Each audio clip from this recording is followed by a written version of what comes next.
Yep, still testing this out. The microphone wasn't on. Sorry about that. Trying to get things set up here. First time trying. Okay. Set up here.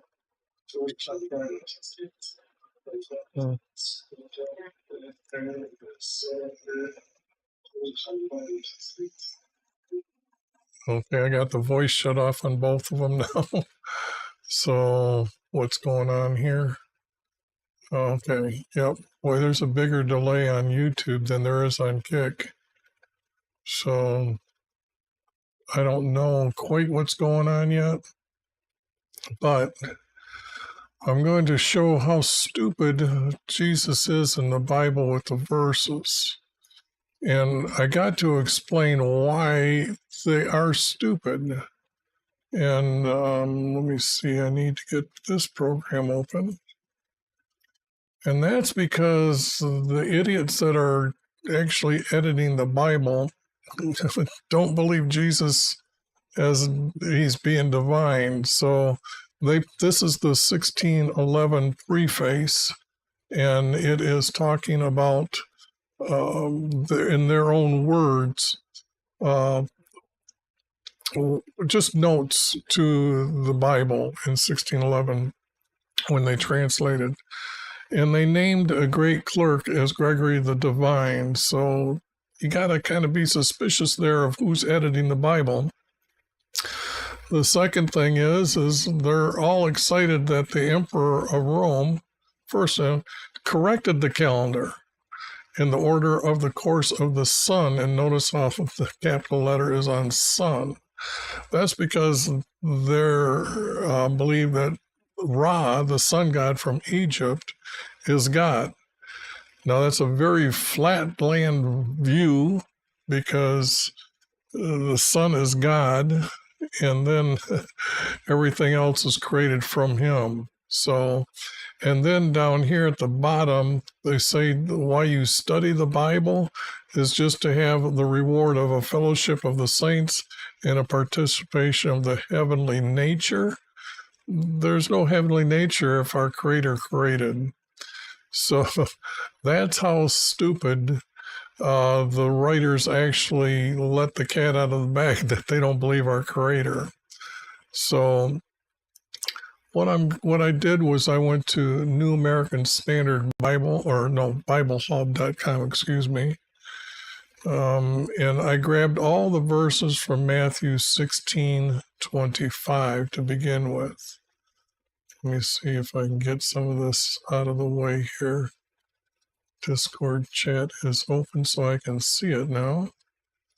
Okay. How come that program's so damn big?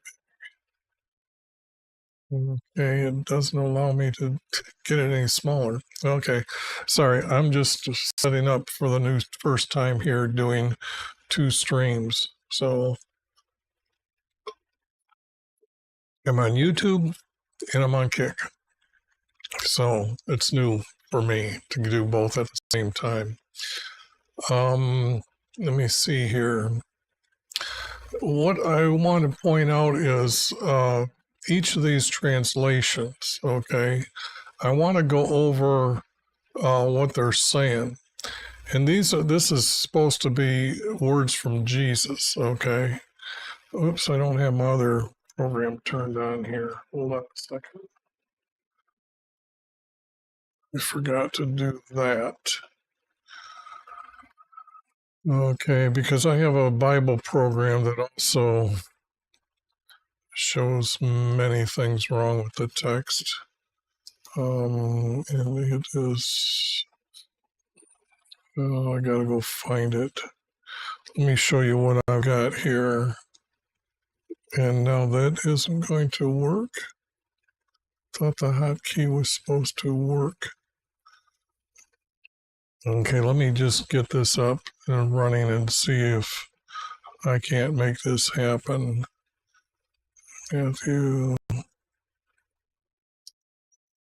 16:25.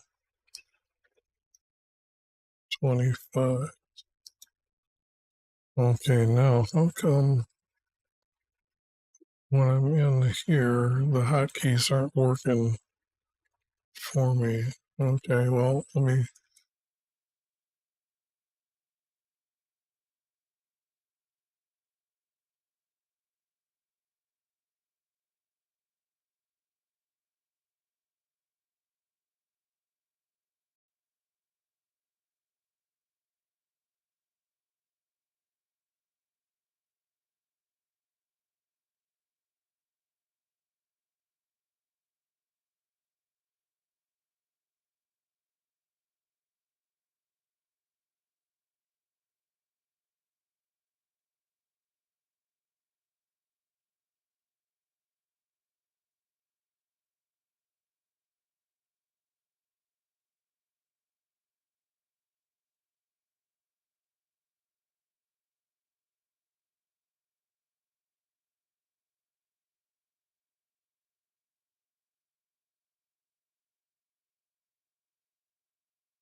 Back with this screen. Let me see how come the hotkey wasn't working. Well, maybe it's because they're defaulted to something else. So I guess I got to find new hotkeys. But the problem here is he wants to save their life. The thing here is Jesus has a kingdom in heaven, okay? And this means that your soul is going to heaven. And Jesus is so stupid, he's going to say to save your life, okay? Or whoever wants to save their life will lose it. Now, you would think that Jesus wouldn't be so stupid and say, "Follow me, I'll take you into heaven." After you've left, your body has died on earth. So it's kind of strange, but then it kind of says, "Who loses their life for me will find it." Now, how the hell can you find heaven and salvation? Okay. So you'll notice that what I'm going to do here is I'm going to just say, I'm going to highlight these words. And let me just do them in green here. Oops. Oh, now this program isn't allowing me to. Oh, I don't have my macros set up. So I guess what I need to do is create a macro here. Sorry about that. What is it under view? Macro, record, keyboard. I want to use this, and I want to name it. Well, I guess I'm just going to sign OK.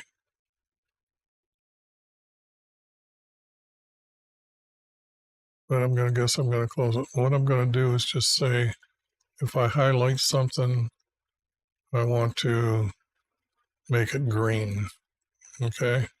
Now let me shut this off. Whoops, view. Macro is made. Shut it off. Okay. Now let me back up and say, okay, it's not. And now let me see if the key is working here. Okay. And if you notice, I've got a lot of translations here. Okay. So I guess if I just oh, you got to try to hang on to your life. We'll lose it. I mean, that's the Living Standard Bible. How stupid are they? Okay. Hang on to your life, you will lose it. Okay. Whoever should save his life will lose it. Whoever would save his life would lose it. I mean, just think of how stupid these verses are when these are trying to edit the Bible. Okay. Whoever wants to save life will lose it. Okay, we've already got that one. We've got the same thing there. Oh, now you get to wishes to save their life. Okay, this is getting. Well, maybe I should just highlight the word wishes. Okay, now that is incredible. This is just people not understanding what's going on here. Now, whoever wishes to save their life, again, that's the New American Standard Bible. Whoever loses his life for my sake, and then they'll find it still, and they'll find it. Whoever wishes to save his life in this world, what a great way to deal here. In this world, will eventually lose it through death.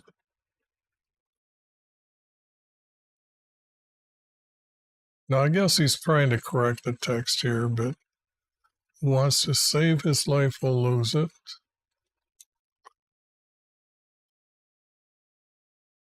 Save his life will lose it. Save your life, you will destroy it. You can destroy your life now here. Let's put it this way. I'm going to take out the ones that are just, no, I don't want to do that. Because if I do that and if I save it, I will be losing all this stuff that I'm doing here. So those who want to, wants to save it will lose it, save it will lose it, will lose it, will lose it, will lose it. Oh, desires. I missed that one. Now that's pretty funny. Desires again. The King James Bible does this desire. But in 2000, they decided to use the word save. The desires to save. Okay, they needed both words in here. So that's kind of unique. We'll lose it.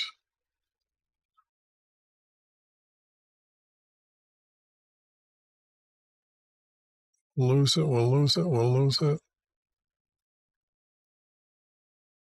Lose it. I don't know. This is almost French. Oh, Geneva Bible from 1587. So I guess I don't really. But even back then, it was just save or lose it. Save life or lose it.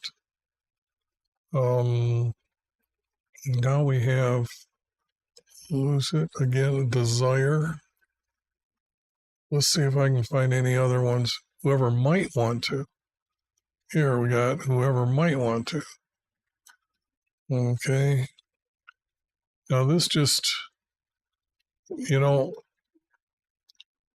really don't put an argument up for why this happens. I mean, do you really want to save your life?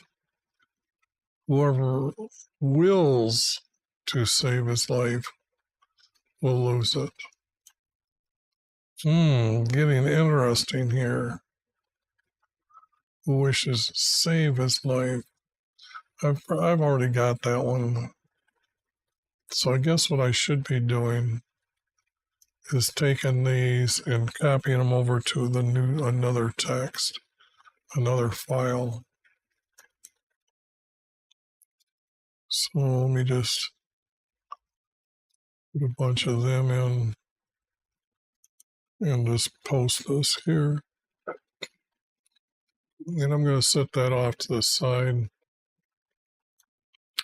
and copy and paste these because most people like the King James. So let me put the King James here, these two here.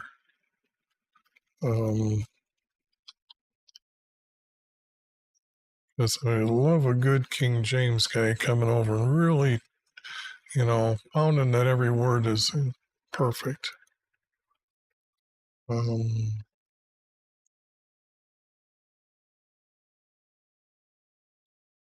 Whoever save your life will destroy it. Yeah, I thought that was kind of funny.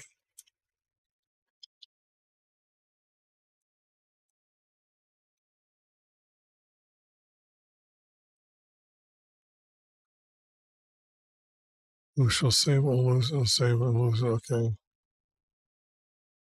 New American Standard Bible is, okay, I use this one to point out. So I guess I will save this one because this one I can actually take and make references to with the concordance to see if there's any words that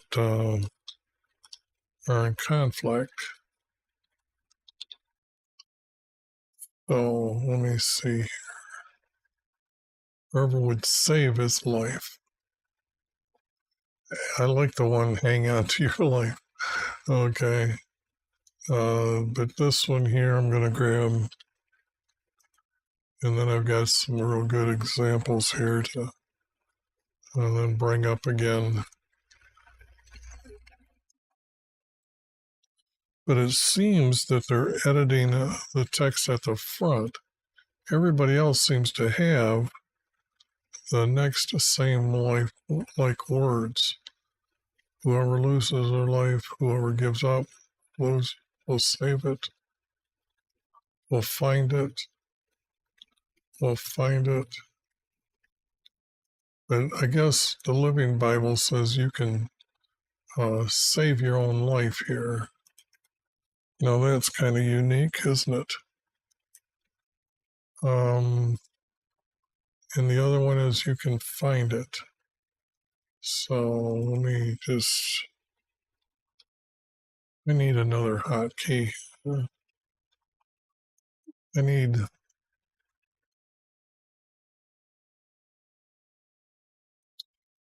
make a macro here.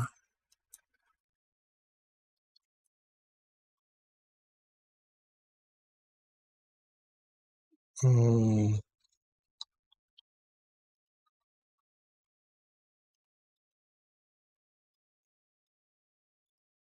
guess I better start naming them where they are to be named.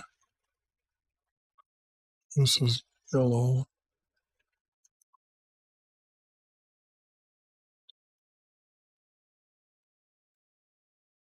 So if I just do that, whoops, that was right.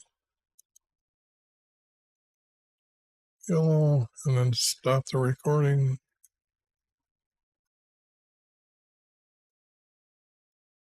Okay, let me back up.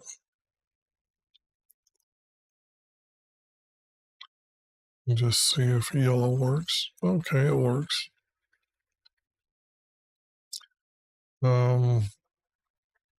You will find it.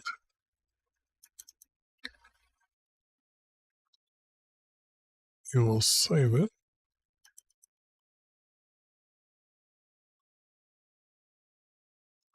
You will find it. Find it, find it, find it. No, here it says, for my sake, shall find it. Shall find it. Oh, I guess I've got that one. Let me see something here. I gotta make sure I'm actually trying to stream to see if I'm doing this right.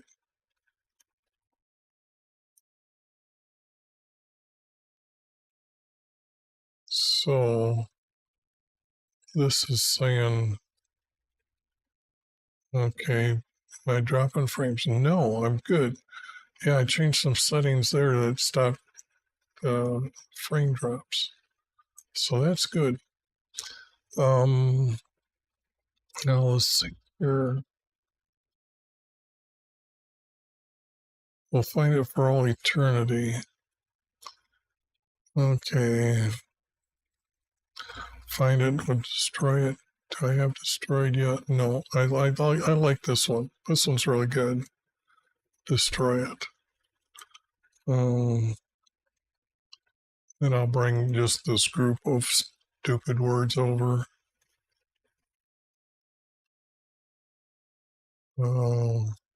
Saves only. We'll lose it. We'll lose it. Lose it. We'll lose it. Is it desire?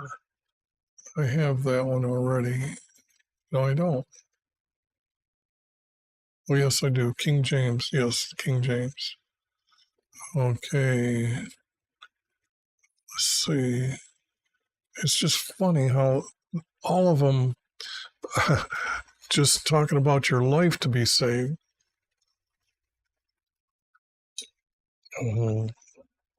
But this is God Jesus talking here, so maybe they've got it right.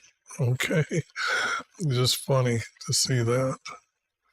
Save his life, will lose it. Will shall lose it. Saved. These are all too old. Okay. Now these are supposed to take literal translations. Will lose it. Lose it. Might desire. On account of me will lose it. Well, I don't know if I need that one. I think I've got a collection of them here who might want to save it. Yeah, I guess I want this one. This one's pretty funny.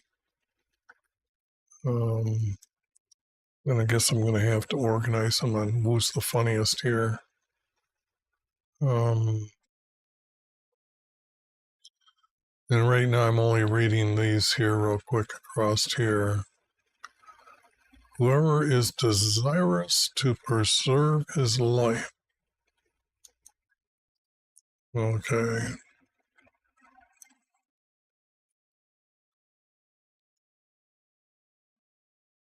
And I have to.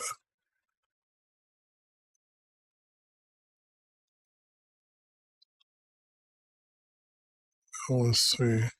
Will be a loser. I didn't see that until now. Now that one's stinking funny. Be a gainer. Yeah, I guess the new Gen X will like this one. Okay. Whoever shall save himself will be a loser. And only men can do the saving here. Isn't that quite unique? Be a gainer. So,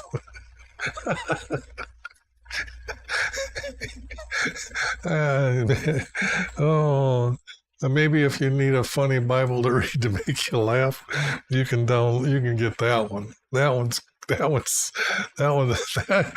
one might be number 4. Sorry. Yeah. Okay. I went through them. All right. Now let me bring this over here. Now that they're all cleaned up, or at least I got the best ones here. And I think that's okay. I just need to get these up. But this one's number 1. Whoever will save himself shall be a loser. Oops, I didn't get the loser part here. Well, that is a capital laugh here. So let me put that one as number 1. Copy that and get rid of it. And then post it here. And that way you'll be able to get a screenshot. And this is Matthew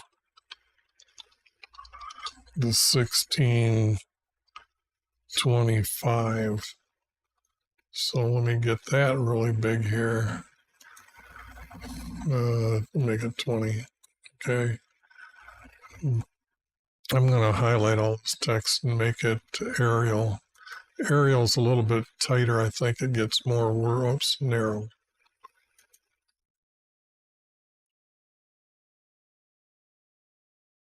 and then I can blow them up a little bit more.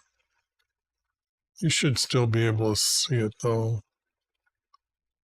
Well, maybe let's do this. Control A. Let's just go back to regular aerial, but I guess have to make this like 14. And let me go like this after the break. See if I can do this. And that way, getting everything on the screen really large will lose it, and whoever, yeah. Now remember, Jesus is saying these are important words from God Jesus. Shall lose it. Okay, now let's see. I picked out the funniest one, and I better save this text. Let's say sorted out.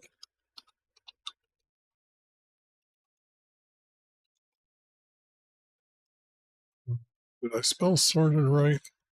And I know you know it's not. So let me. Boy, I don't even have that.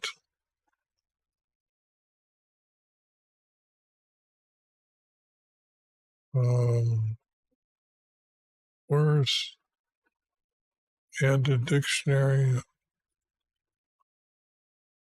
Oh,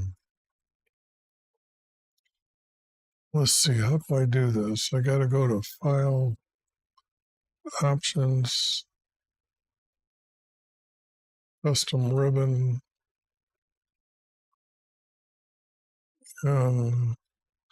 Quick Access Toolbar. I think that's up at the top.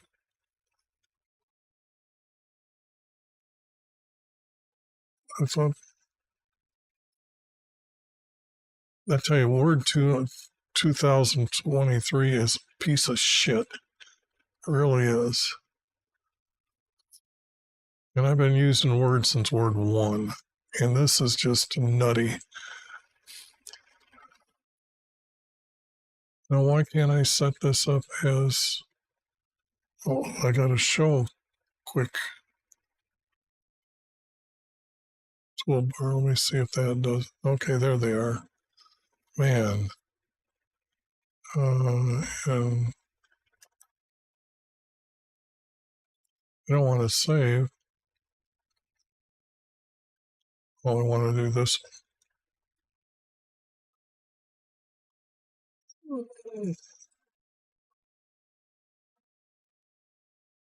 Okay, so I guess I got to find out what I did.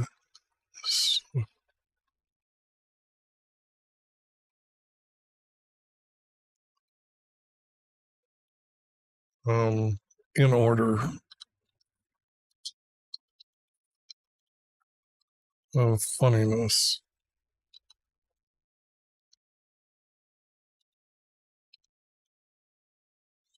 Now I can save this. Okay, I'm sorry. Yeah, it's first stream, so I'm going to be a little bit of figuring this stuff out a little bit at a time here. Sorry. For whoever will save himself, which only men can do, will be a loser. Whoever shall suffer loss for my sake. So I guess if you suffer a loss, that loses your life. Okay. Now, I don't know if you really want to buy this Bible except for a good laughs, but I'm going to keep an eye on that one. That one's something. Now, I think New American Standard's pretty funny because you can wish to save your life. Okay. So let me put that one number 2.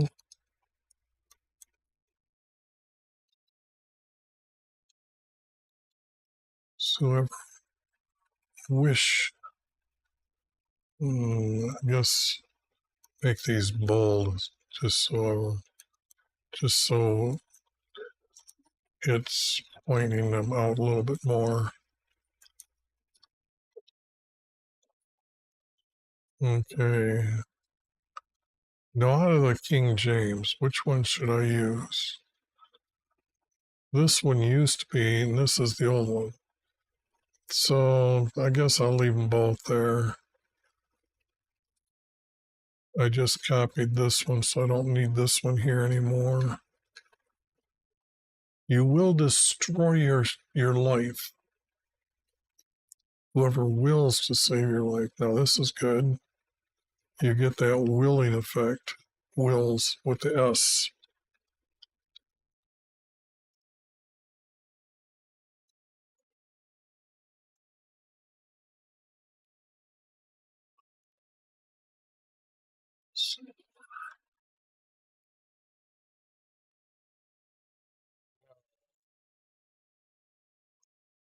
We go through here.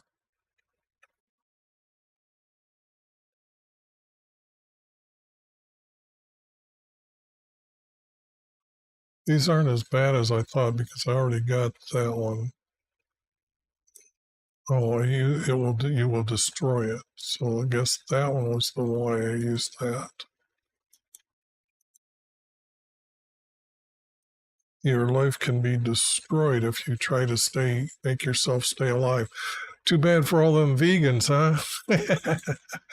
they they are really going to be disappointed about that. They're destroying their life, trying to keep it healthy and alive. Um, so let's see. And I've got the word wills with S. Yep. So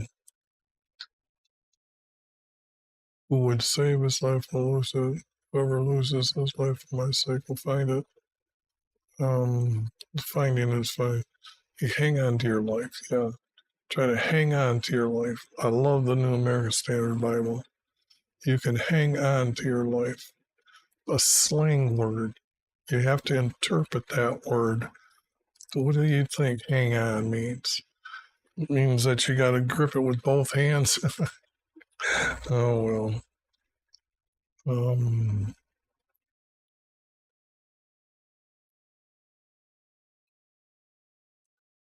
and I got the word destroyed already. Sorry to go up and down, but I just want to make double check. I don't want to make an error. I don't want to be wrong about what Jesus says here. So might want to save his life will lose it. No, because that is funny as whoever wishes or whoever wills. Yeah, I think it deserves a rating like right about here.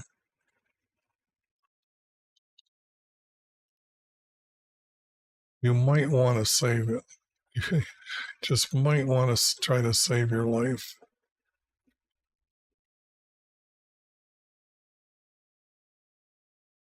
Uh-oh, I didn't copy this part of that text. What Bible did this come from? Well,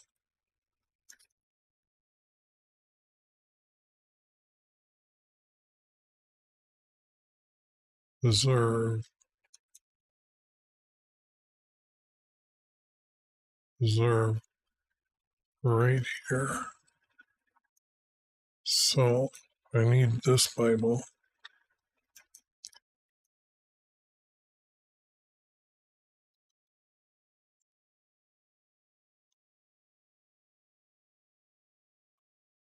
Okay, now,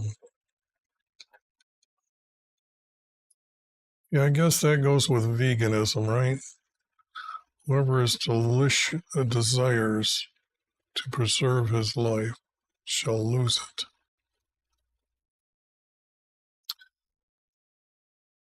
So I guess anyone actually trying to live life without getting injury, without, well, let's see, what else can I think of here?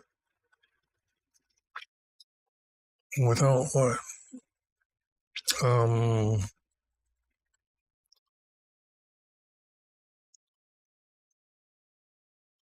Yeah, not walking into a train if you don't want, you spare yourself from running into a train or yeah, all these you're going to lose your life.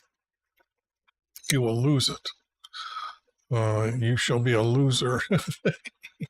That's a good. Sorry about that. No, I'm not sorry about that. But everybody else thinks you can be finding it. Now, if you really weren't looking at your hand or your foot, you would probably lose it here.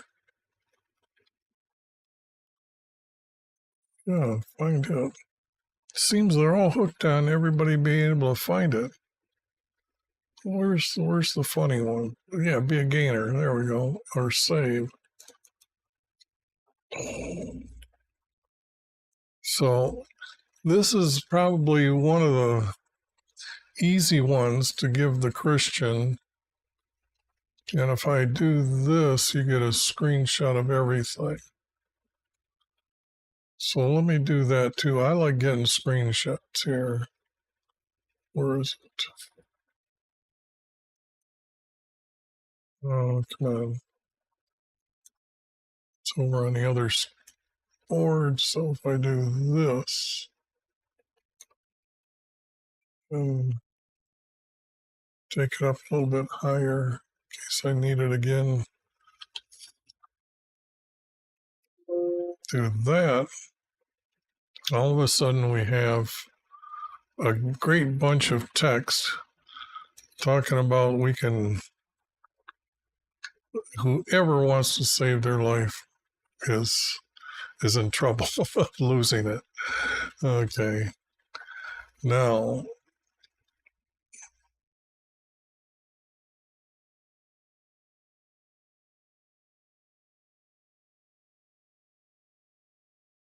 hang on to. You better make it all nice and pretty. So let's make it bold so we can point out all these nice words. Yeah, this one's probably the better one. You might want to save your life, in case your car gets stopped on top of a train track and you hear the signal starting to go. You might want to get out of the car and you might want to save your life. If you want to save your life. How come I didn't have that highlighted? You want to.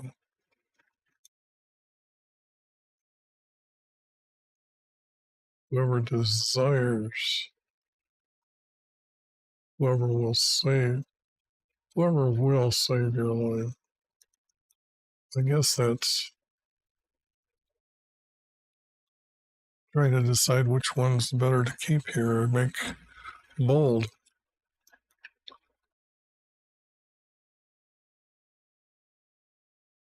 Cyrus to preserve.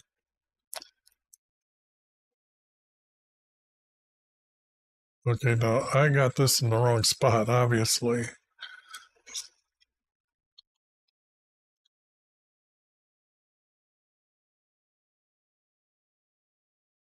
Yeah, I think that's number 2.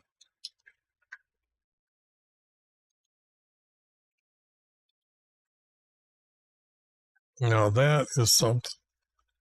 Now what I'm going to do is I'm going to talk, but I want to make sure that this sign is there for everybody to see it when they just kind of look down and see what's going on with with this guy's, what's he doing? Okay, I guess maybe I should make that a little bit smaller to fit on. Maybe it's up above in this part of the window over where the text I've got here. Because I guess that how to find the hidden formats isn't really needed. So I guess I got to make a new window up there.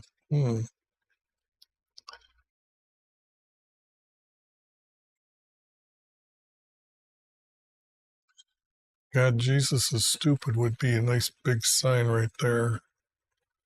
So I got to think of that one. It's rough on the first day. You think, get all set up. You try getting things going, and then all of a sudden you get a whole bunch of ideas when you get on the web and get going here. So whoever wants to save himself will be a loser. Well, let me see something here with BibleHub.com because we're only using one verse. So let me see. How do you get these to where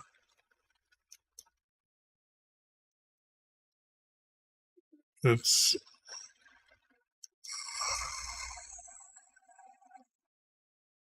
if I don't 16, do I can't get a marker up in here.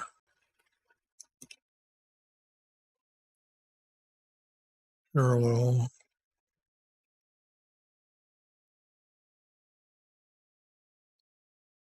Let me back up here a little bit. Maybe it's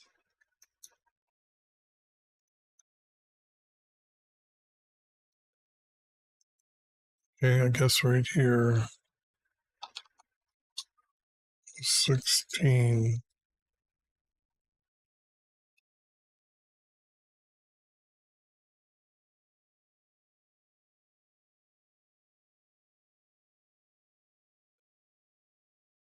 This doesn't have enough, so I wonder if you can do like a oops, like a 16 through something, like a Matthew 16, 20 through 27.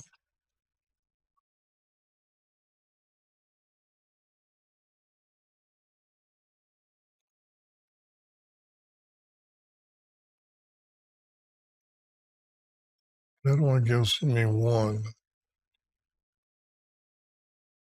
Hey, fix your website. This is not good. I can't get the whole context of the text. But what I can do is pull it up over here. And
in both places. So what I need to do is I need to make a note on what I got to do here with this thing. I need to set up what? I need to set up record this, and I need to set up a screen cap.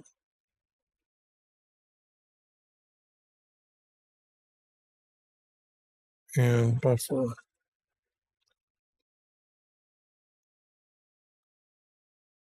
Okay. And see, I should have had that when I was laughing. Set up. I missed that one. Okay. Now that I know what I gotta do, that starts there. But I think that's a real good start for the first word that Jesus is really stupid here in all these Bibles. You will destroy it. You will lose it. I don't understand what Jesus is saying here. Whoever will save his life will lose it. Whoever will lose his life for my sake will find it. What are you finding? I mean,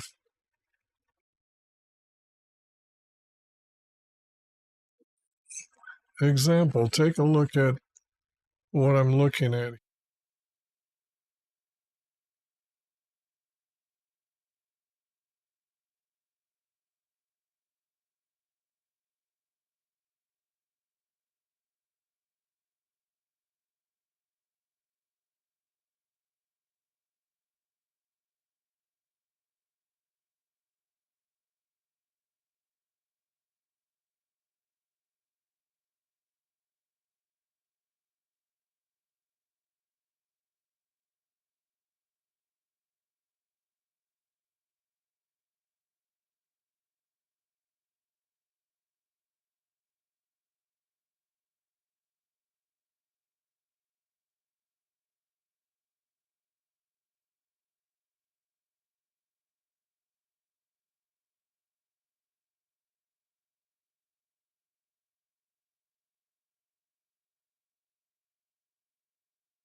And say,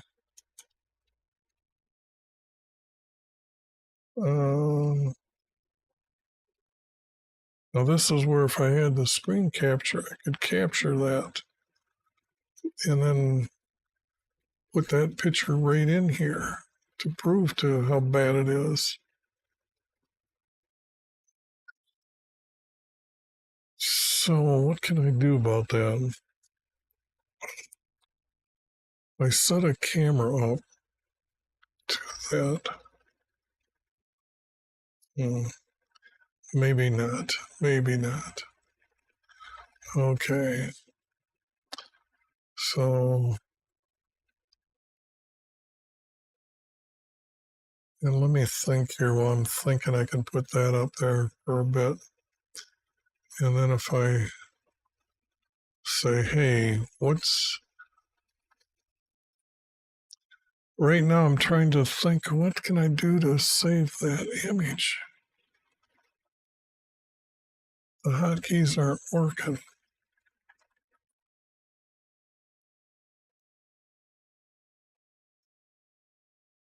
So let me take the thumb down here. These are stupid words by Jesus. Absolutely. Now this one you might want to laugh at. You shall be a loser and you shall be a gainer.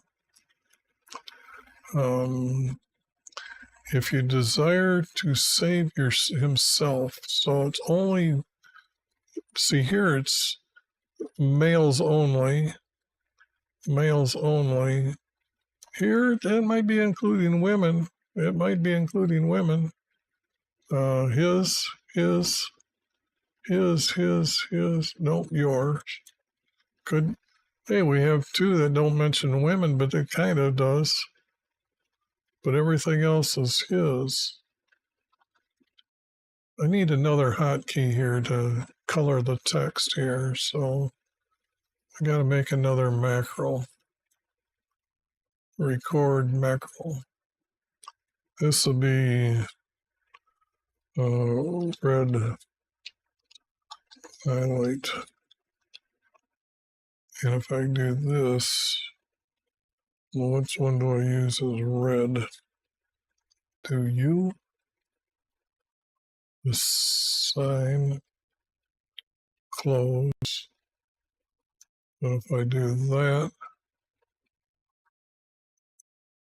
red, then close. I think that's how the record macros work. Okay, let me see here. If I undo, then I want to do, what is it? His himself. You, hey, real good. So only men are included. Whoops, not that color, that color. Now that, I guess I will do red for right now, just so my eye catches who I'm talking about in that verse.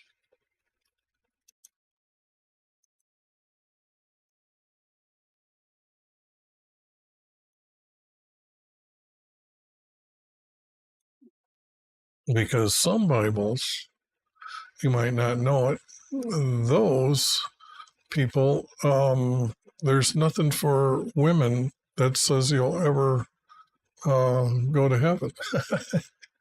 That's what's going on.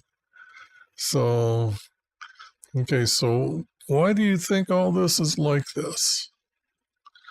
Well, I got a good explanation, because I'm going to use the translator's words in 1611. In 1611, they gave a preface, and what it does is it tells us a lot about what these translators did. Example, for when they said the third reason how you can edit the text is by the lightened feeling that we have attained unto ourselves. Okay, now there's 4 reasons, but I think that one is quite unique. And then they named a great clerk, Gregory, as the divine with a capital D. Now, I think Christians might be mad that Jesus isn't the divine one anymore. Gregory come along and he's the divine, okay? And then when they read it, the first Roman emperor corrected the calendar and the order of according to the year and the course of the sun, with the sun as a capital letter. Well, that's because Ra, the sun god, is the Egyptian god, and in the Vatican courtyard they have a obelisk, an Egyptian obelisk, with all the notation on it. And they brought it all the way from Egypt just to be there in the Vatican. You'd think they'd want that back in Egypt after all these years. But then your reward for studying the Bible is to have a fellowship of the saints, and you get to participation of the heavenly nature. All of a sudden, God didn't create anything. We got a heavenly nature. So that's the guys who are editing the Bible. And I got another good one here to show you. That example, here is the word which. Here it is in the Hebrew. And you look at that, 1,924 times. And then they use it for all these other words. But how did they get to storehouse or steward or reason, anyone, deadly, or powder out of the word which? So there is positive proof that they really are putting whatever words they want when they want to put them in there. Where is my other ones that I've got? Because they are pretty good as well. Where is my W? So yeah, David's, okay. Right here. Now this is a good group. Now here we have the word boy. Whoops, I got to blow this one up just to make sure you can see it really good here. Now here we have, let me move that over a little bit. Whoops. 150. We have the word boy being used as the word girl. We have the word desert mean a man's name 4 times. So 4 times they turn the word desert into a guy's name. So that one is worth taking a screenshot of. And okay, here's one's better. The word dove. All these times it's used for the word dove, except for this one guy that's got 3 names, and Jonah's involved once, okay, for the word dove. And then lastly, we've got the word nation, or goy. If you listen to the Jews speak of what the word goy means, it means they're the pagans, anybody but them, okay? But we get to use it as whatever this is, a man's name, 3 times, okay? So these other ones aren't pagan nations or pagan nations. Oh, they got herds. We got a herd. A goy is a herd. Well, just a little bit of understanding that the text is not really truthful. Okay, now that I have that one done, I would like to take another one, a verse. So where is my text? Got over here. And oh, this one's even, yeah, this one's really where Jesus is stupid. And he actually says this twice. So I gotta figure a different way to title these. Yeah, I need a new piece of paper here. New. Okay. And then I'm going to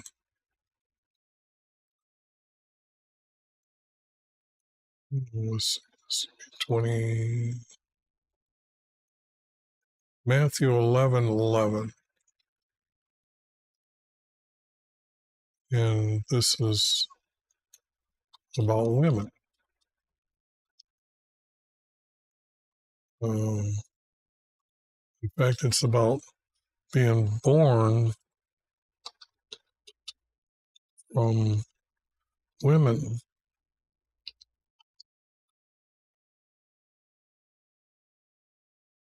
Oops. This has to be 11, born from women. Oops.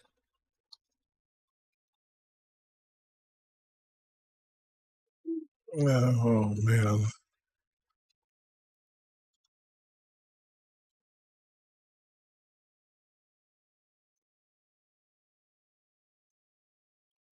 Yeah. Okay, let's go take a look and see what Jesus said about this one. This one's pretty funny. Let me just take that down. Let me put system. Yeah, this is okay. Nope, that's the text. I want BibleHub.com here. And I don't need all that.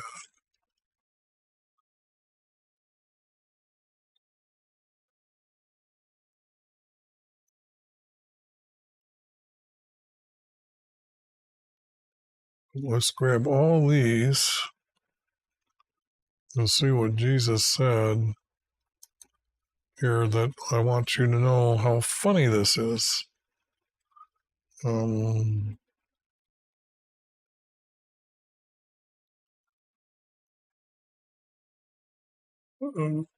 Jesus here is a genius. I tell you, among those born of women. They got petri dishes back then. Did they have cloning back then?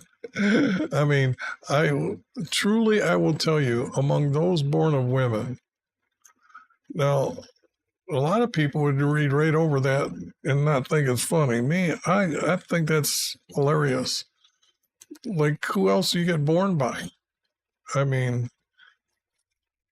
all who had ever lived, not as great. Well, why do they change? Wait a second. I was going to say, we got to have those born of women again. But you'd think, I was going to say this one here, at Living Translation, they're pretty good. They corrected that stuff. Oh, these guys had left it out and had to add it later in their Bible. Among them who are born women. Now we have them being born. Sounds like some transgender freak here trying to tell me that men can be women and women can be men. So here, among those women,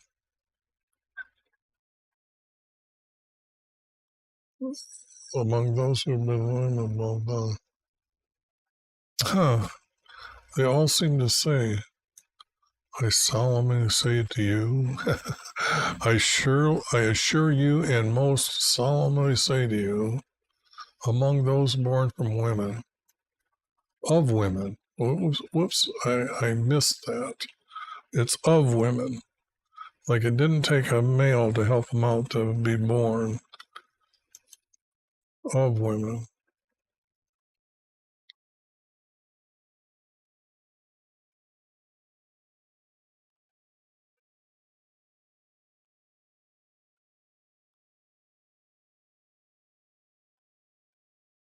Who had not risen among them that were born of women. I mean, he's a genius here. I can guarantee this truth.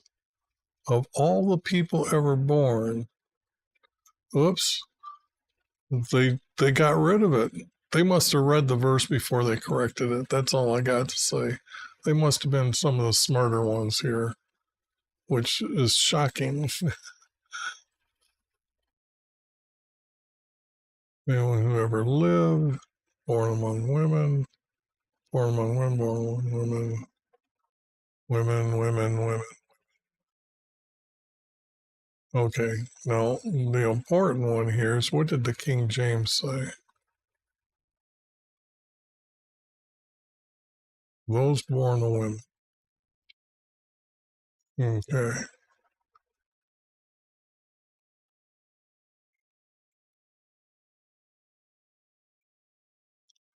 Among, I guess they changed them that from the word those. Okay. So I guess I need the King James and I can put that up here at the top.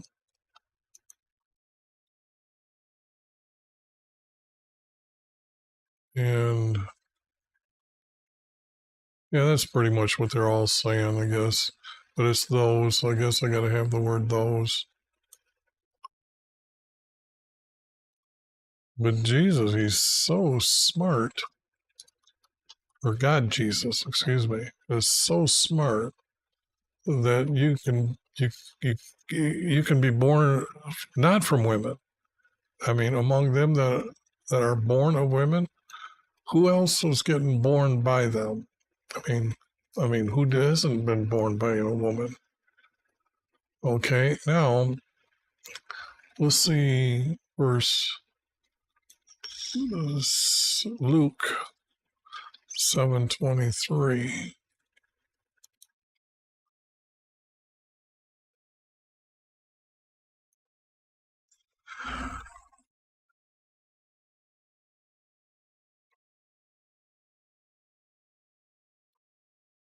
Looks like they copied the same text. Then I'll put that group down at the very bottom here. Then I'll go up here and put, is it Luke 7:28?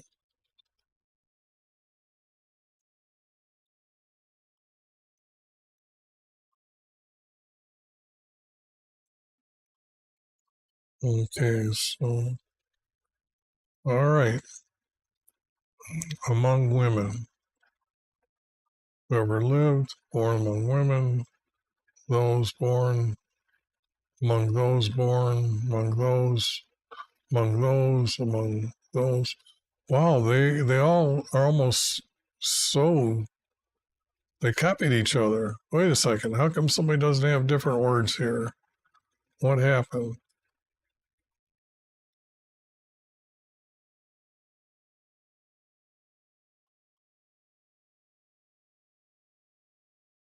There is not a prophet among those who are born women.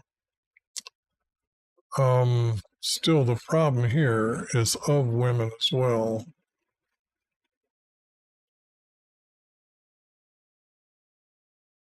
They left out the word woman,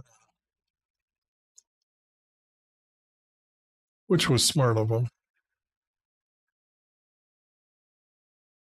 They did that one too. Okay, well, these aren't as good. Okay, there it is. Born of women. Born of women again.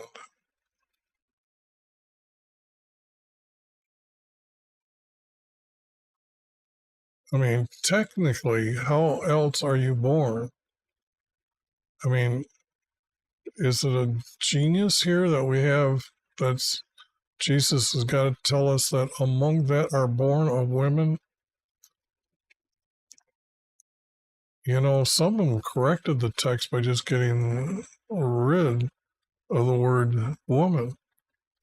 Among them that are born, among those that were born.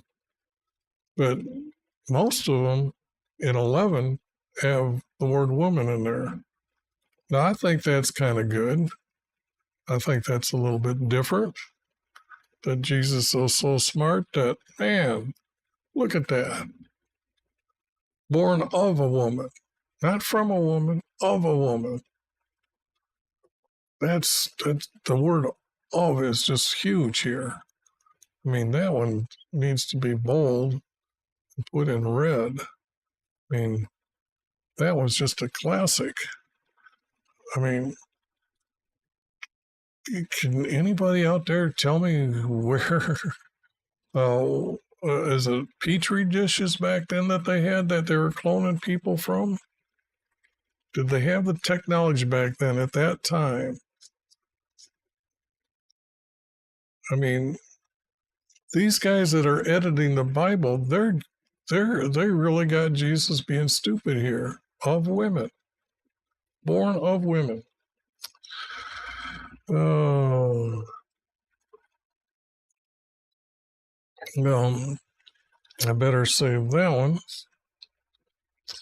and I will put it at the bottom in case some crazy Christian comes along and tries to tell me something different. Tells me that I'm taking it out of context. Well, sorry, it's right there and all of it like that.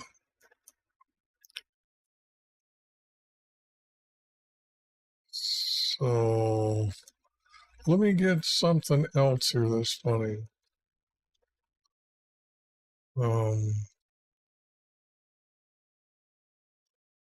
okay, here's something funny. Let's get Matthew. Oops, let me start this thing right.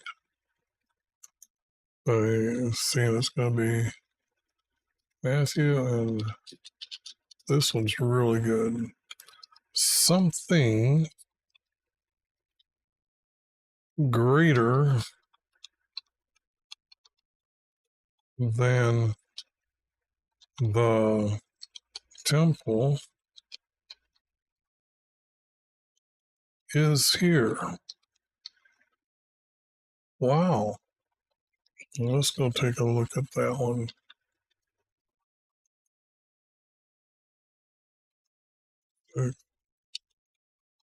Something A-M-P-E-L.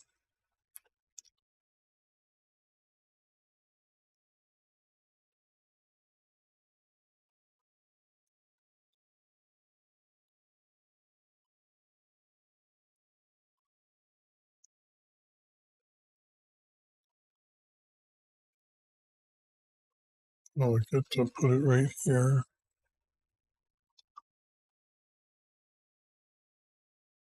Yep.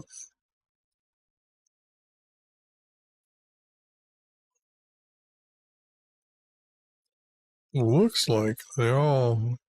I'm looking at how even they are to say who's adding words and who has similar like words real quick there. So,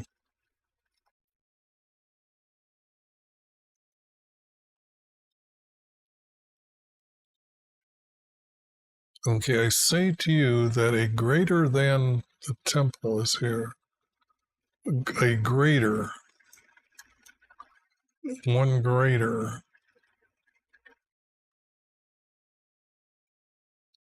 I tell you that there is here that which is greater than the temple.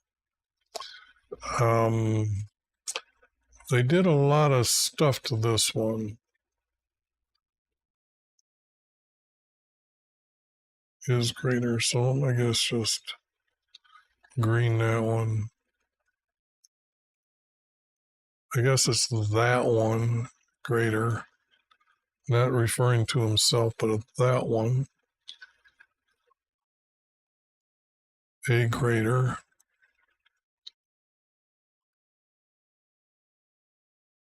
In this place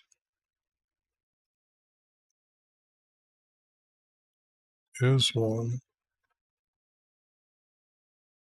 That's something greater than.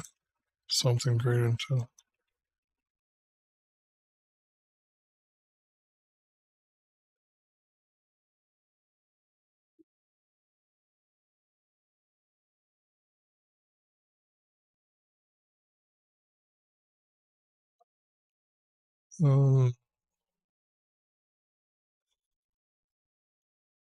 I guarantee that something greater than the temple is here.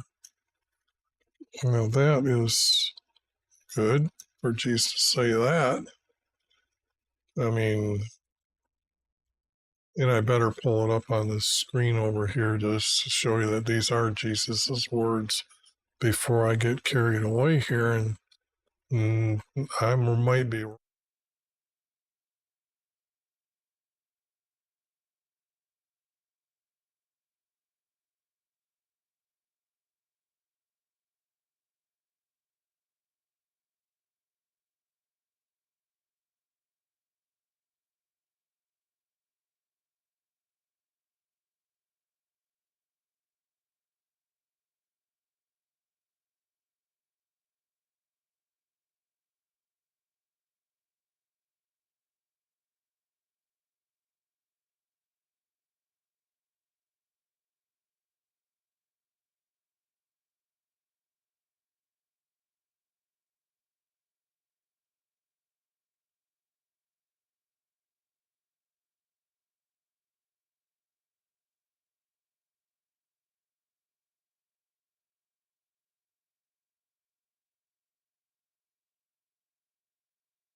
stream, and I need to pull up this text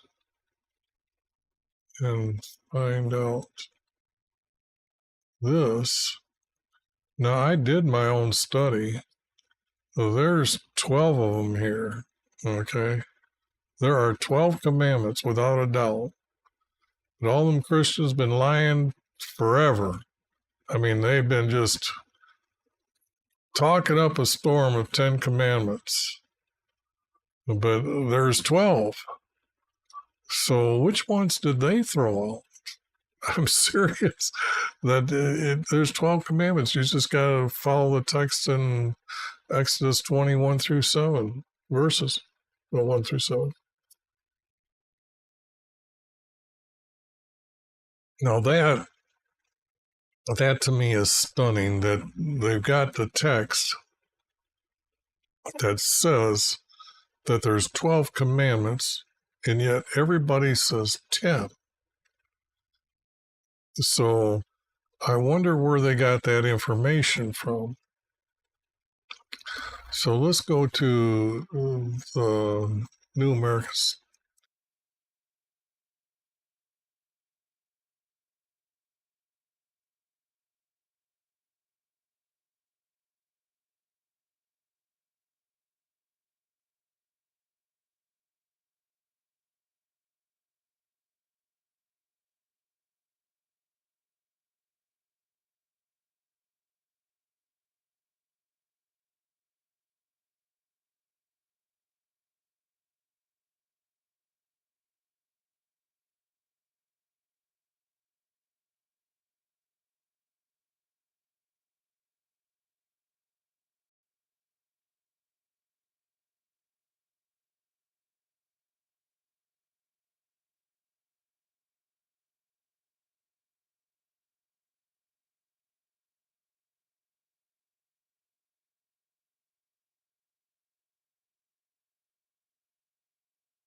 That you can actually find in the text. So just for those that are interested in not wanting to lie, there you go, Christian, right there. Stop your lying. There's 12 commandments. You just ain't got your crap together. But then again, we got Jesus lying all over the place here anyways. So let me see here. tell you that something is greater than the temple here. Oh, this one's got the word temple uh, capitalized. Hey, hell. There is one who is even greater than the temple.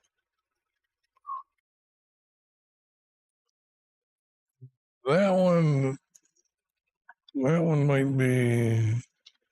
That's a red flag. They know that it's a pagan temple. Okay, they know it's a special one. In this place, that a greater, that a greater, that a greater. Okay, that's something. I guess I should only be doing these words, not this one. This should be no color. This is a something.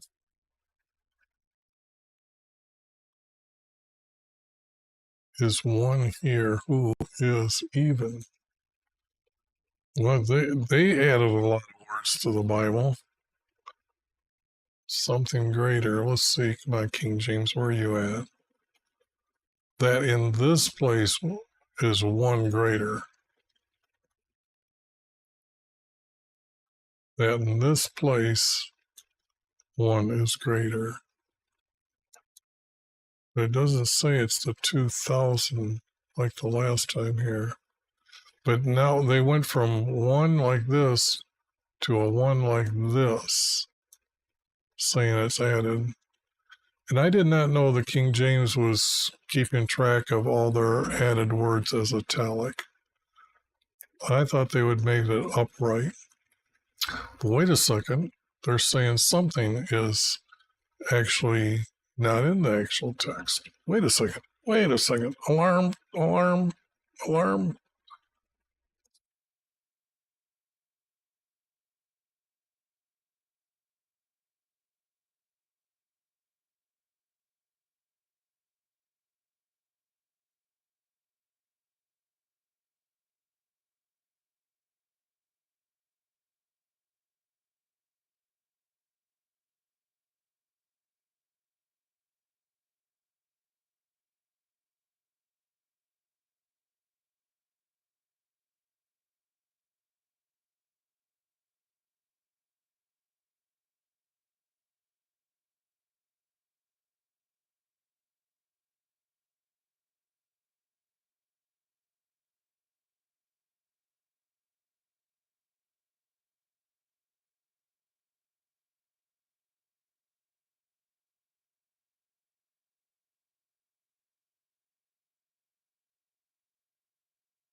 They made it italic one time, and I think this is like earlier version of these two, and then they made it upright, like it is originally in there. My bad. It's the word something. It's that a greater. So this Bible actually got it right. So that a greater, whatever a greater is, let's go back to the Bible here. Concordance, pretty.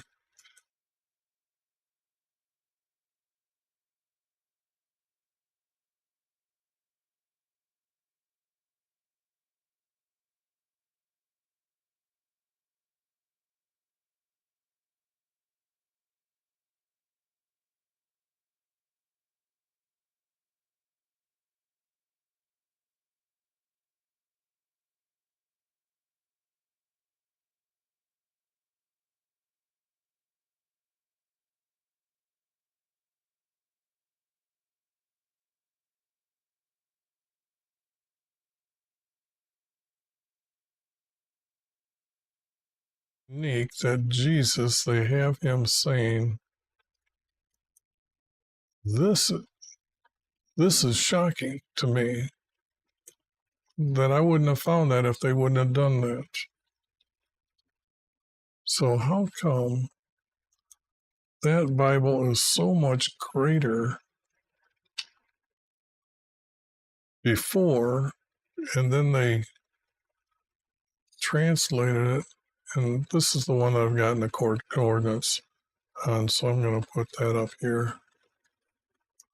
So Jesus, they're making sure he said something here. I guess that's, yes, the translators want us to know Jesus said something.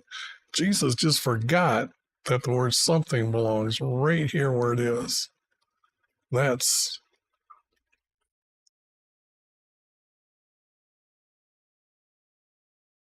see, and then there is the word there is. So I think I better look at this a little bit more here.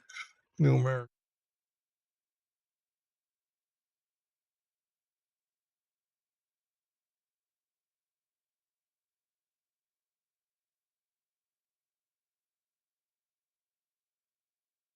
Word that actually exists. And so, actually, the best text is this, and it's that a greater. That a greater is the way to put it. There is one, the King James.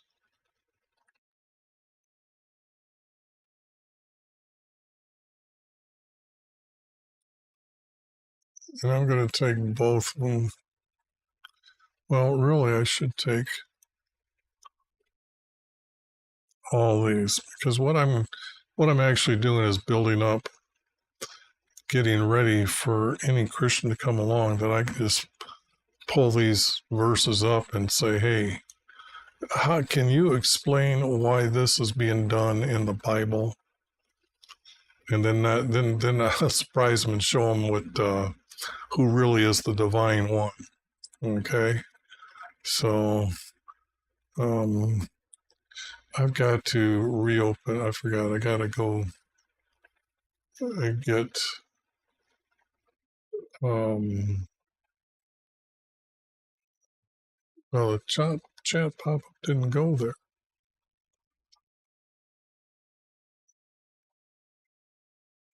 And so it just fell down. I hit the minimize instead of, okay. I just didn't want to miss anybody from YouTube if they're seeing this. So, because I'm really interested whether I'm doing anything on Kick here, making sure that, because YouTube I've been on several times and I know that that's working. Like I said, today is the first time I'm doing 2 streams at a one time, these two together.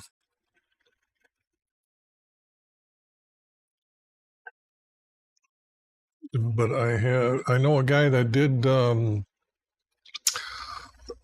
know a guy that works at the computer shop, and he was telling me his friend just got approved on kick for the $16 an hour that he streamed. I guess he had to sign a contract, but again, they said that he can only stream on Kick now. He can't do multiple platforms, and I'm not interested in making money, so I want to make sure that what I'm showing is um, the best part of the text here, because I got to find out what year this was.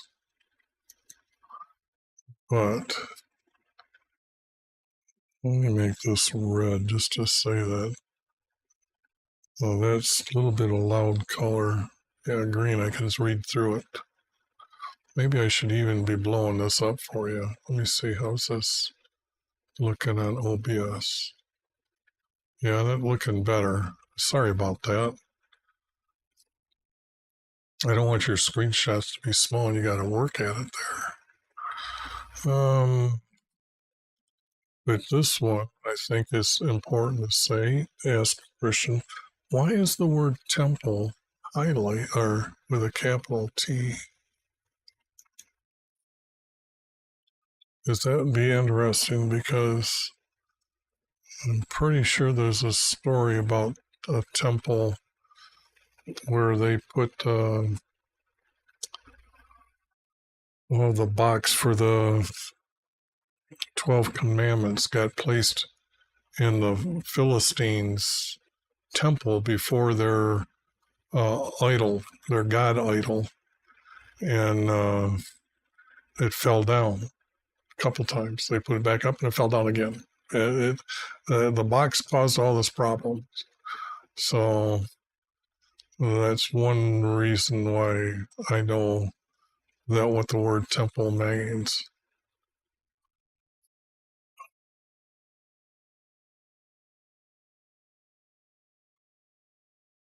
It's that something, it's that something, it's that something. I want something better than that. That one greater, I got that. There is, okay, now that one's different. There is here. There is here. Greater than the temple.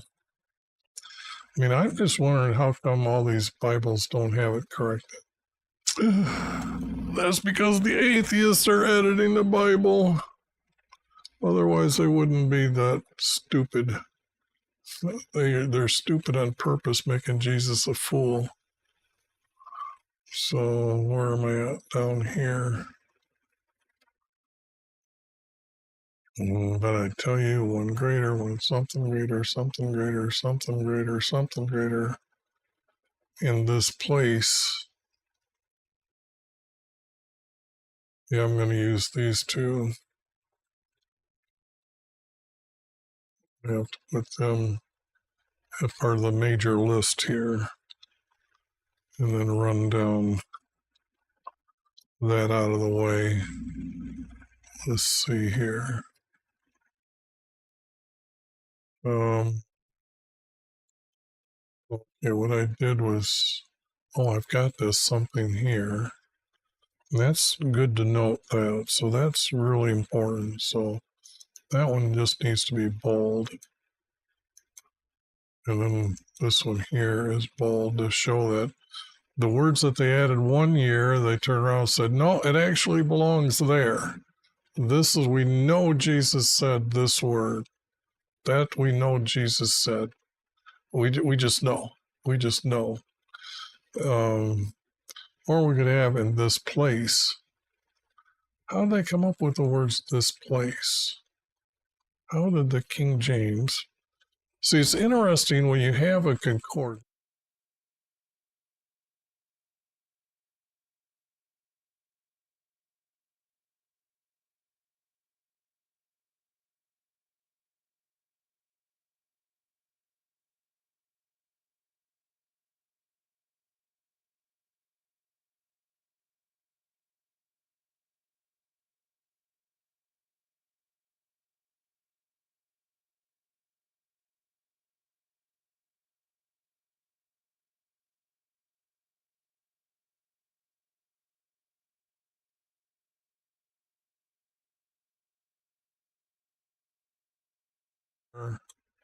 translating it that in this place. So it would go from the word say, greater temple, and they got rid of the word here. And that's the King James. The King James got rid of the word here. Now that is important to note. King James took a word out from the manuscripts.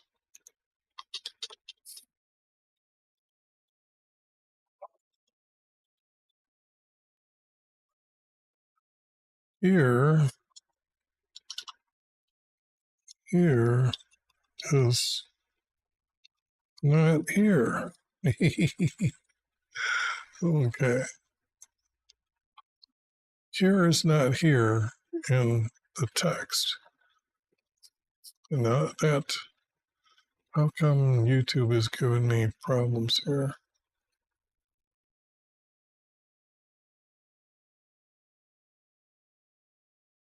How come? Okay. I hate that when I get a red little flashing symbol from them. Okay. And these are the other ones that are being used. And they've replaced something with the word one now. And they add, here's not here. I'm going to take this and put it underneath here. I'm just going to stick, whoops, I hate that too. You go to put these tabs in, that wants to, okay, here is not here and there. Under here, well, you see they added all yellow.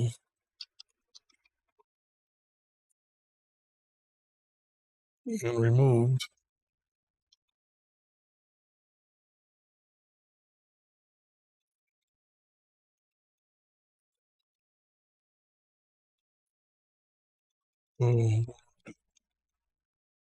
Here, so let me see, get rid of a few of these.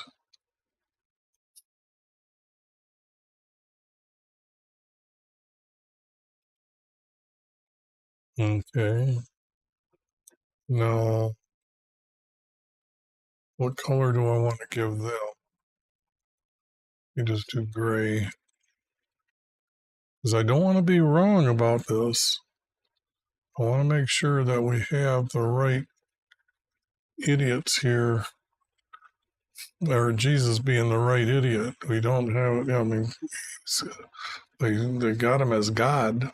I mean, last one we know that you can be born from something other than women.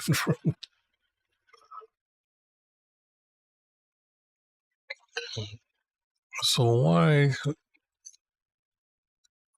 Anyways, I guess I can bring this one up.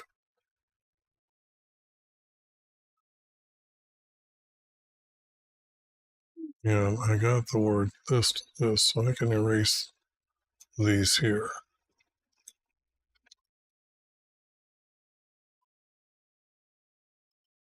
Add it all yellow and remove that. So the Living Translation agreed with the King James. The word here is not needed.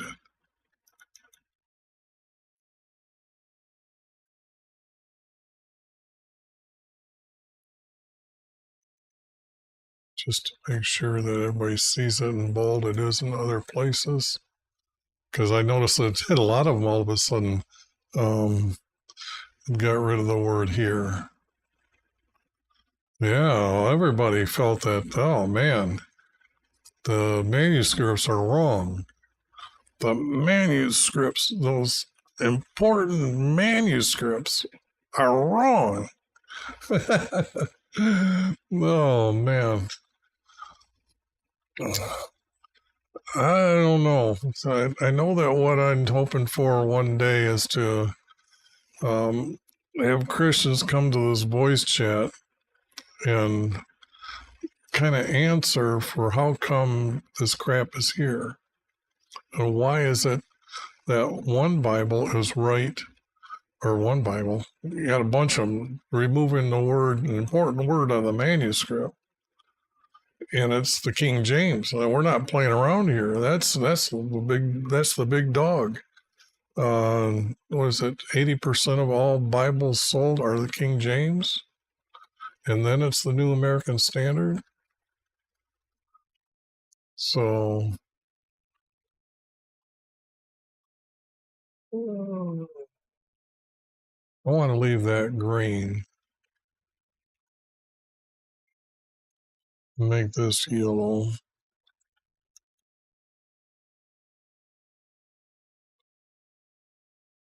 Okay, here, they put the word here, there. So I guess they switching the words around on me. They switched the words around on me down here, too. They're getting a little smarter on me. So I can't laugh at them guys. But when you realize what the King James is saying, the King James is having Jesus saying, but I say to you, one time, yet I say to you, another one. Wonder which King James they're using. I'm going to have to ask those smart questions which one when it says version. I'm thinking New King James Version is the year 2000. And then this one is 1997, I think. So now, in this place, who could it be? Who could it be? This one. And it is a capitalized letter in the 2000, kind of referring to Jesus, talking in third person. They got him talking that he doesn't know who's greater than the temple or greater than a pagan temple. That's just unique. That is just unique. So I think I can move on to the next verse. Let me make sure I save all this. Get a new piece of paper. And then do that. And I'll start finding another verse here. And let me get rid of some of these here. If I put that down, I can close that one. That I'm using. So where are these other ones? I got them all down.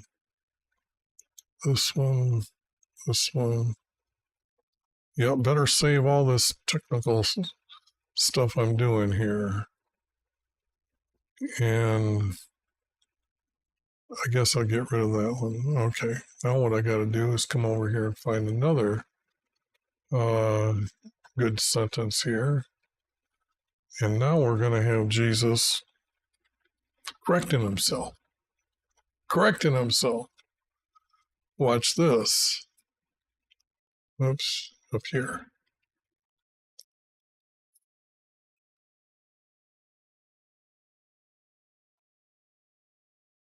Now what happened here?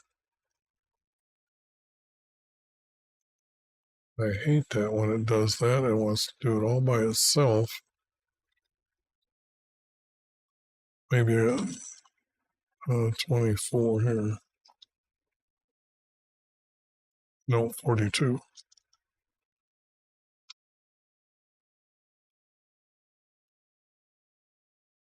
Okay. Now let's have these words from Jesus correcting himself. Do you see it yet? Because I'm going to try to hide it from you so you don't see it.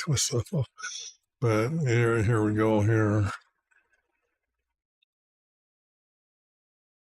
And Let me go up here and put in where this is coming from. It's very important to have this. Matthew 12:42. Okay. Now I want to make a quick save here. This is greater than Solomon.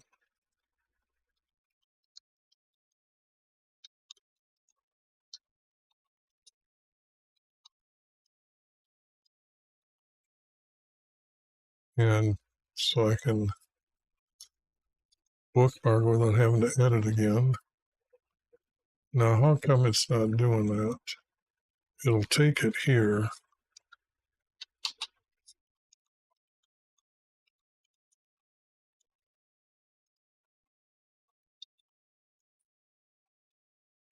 See, it works, but it won't capture it to go there, which is, anyways. Now, something greater than Solomon is here. Now he's something. Now he's something.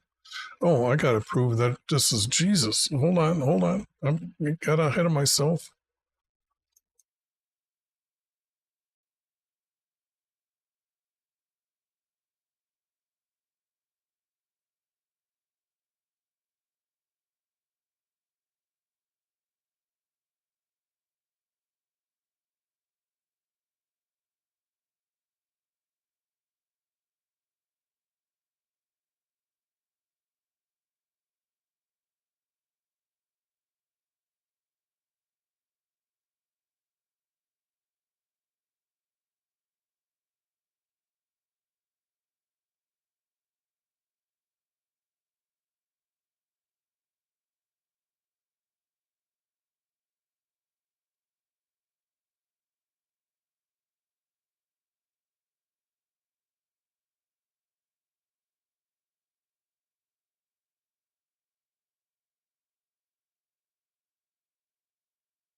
That's disappointing.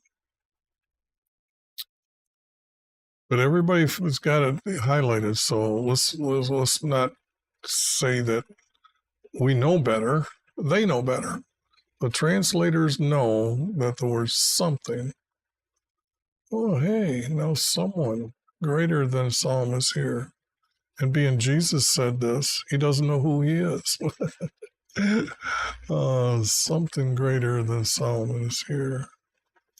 So I better highlight, let's see, someone greater, something greater. And this, I'm going to make it, no, I don't want to make it italic. I need to remember that. Something greater. Now, one greater than Solomon is here. So they've added the word one. So that's unique.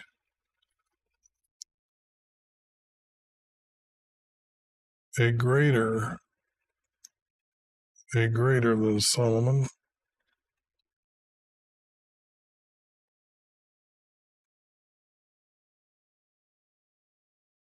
My screen move a little bit. Yeah, I know I've been streaming for maybe about 2 hours, so it's still got that 20. Now it's getting close to about a 15-second delay.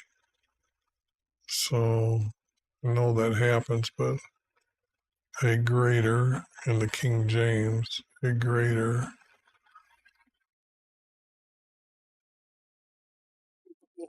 Well, they had to add the word indeed greater. Why did they change the word? Because this is the word behold, behold. Well, they left the word behold out there.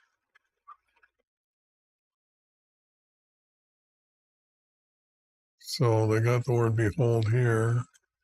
And I'm using this Bible here. So there's behold here. Let me see what the word behold actually means here. Does it mean look? Does it mean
Sorry.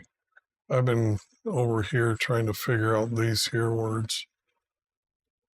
But anyways,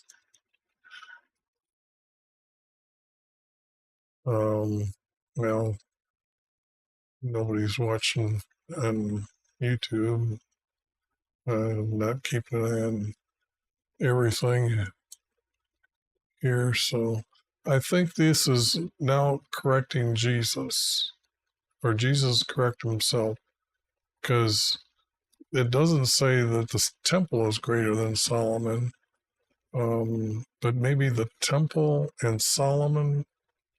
And guess what? We have Jesus again correcting himself. This is going to be good. This is getting good. So let me see. Let me reopen this program, because what I'm going to do is I'm going to combine them all together here. So let's get back to here. Let's put in the new verse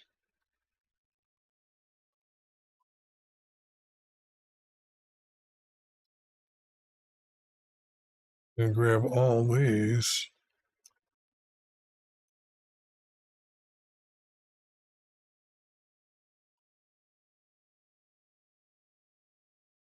And it's greater than Jonah. Now, how many of you know the story of Jonah? I mean, it's stunning. Jonah fled away and got swallowed by a whale and spit back out to get back out there. So, someone is more braver than Jonah is here, which I find that unique. So, if I do that and put all these crappy things in here, and gotta go up at the top and say this verse.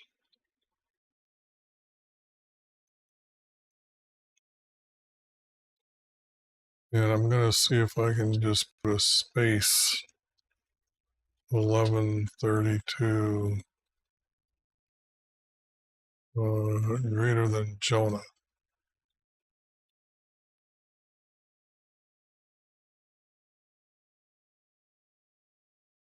Hey, it finally worked. I finally figured it out. I'm a genius. Now something greater. Okay, now wait a minute. I better make sure Jesus is saying these things. I don't want you to think I'm wrong.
come here, and I'm going to put this up here, but I'm taking a 5-second break, 5 minute.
I made it back.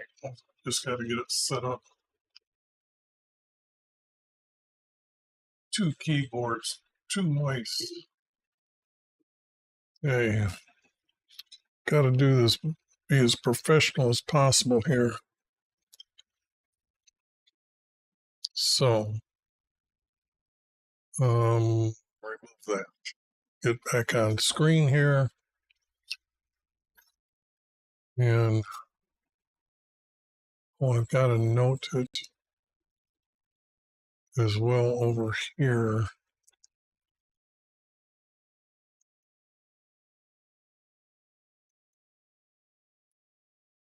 To correct these.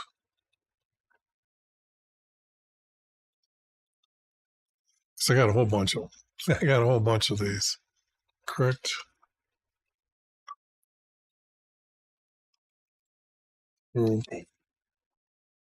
Search something greater.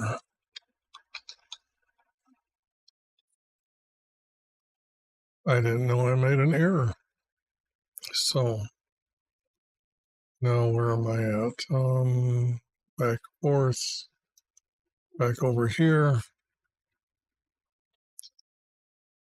Okay.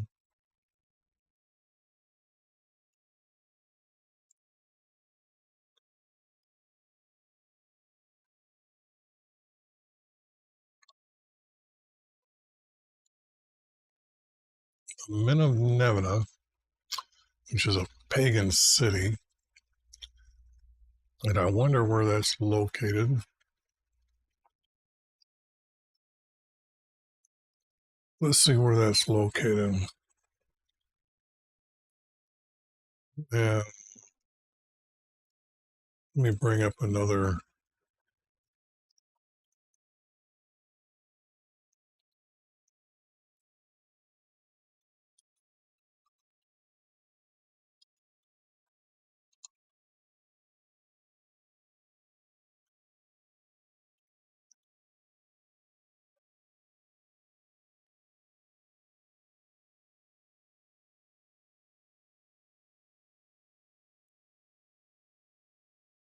Jonah travel plan. He planned these. Where's he at though?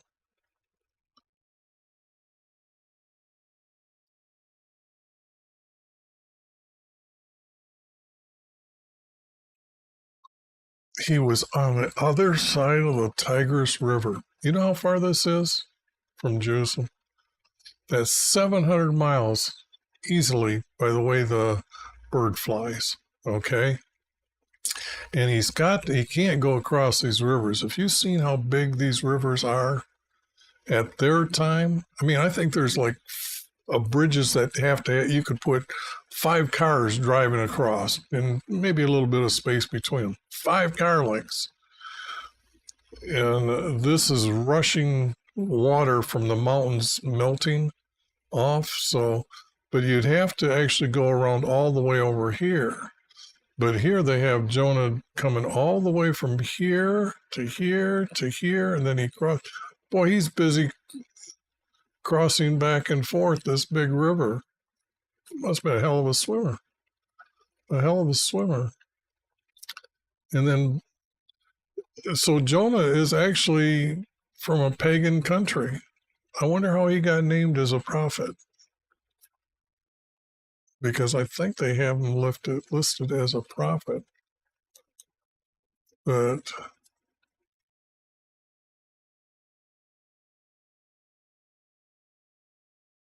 none of it's off the map.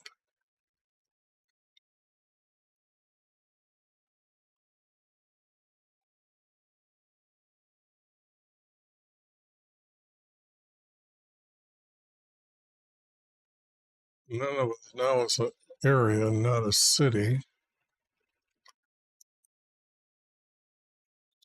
You'd think of it being researched after all these years, they would know where. See, they got Nineveh up here. Okay, just for us, eons, no. So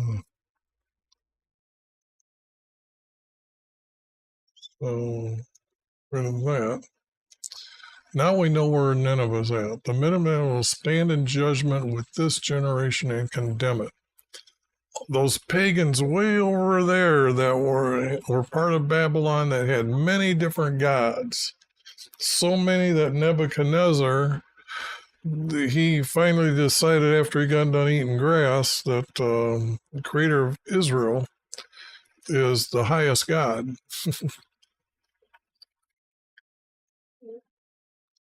So let's see here. Now something is greater, and I did do a search over here, and the word no, something is here. But they put it as someone. Hey, how'd they do to a something than a someone? Now, how'd they do that? Let me get over here. Get this set up.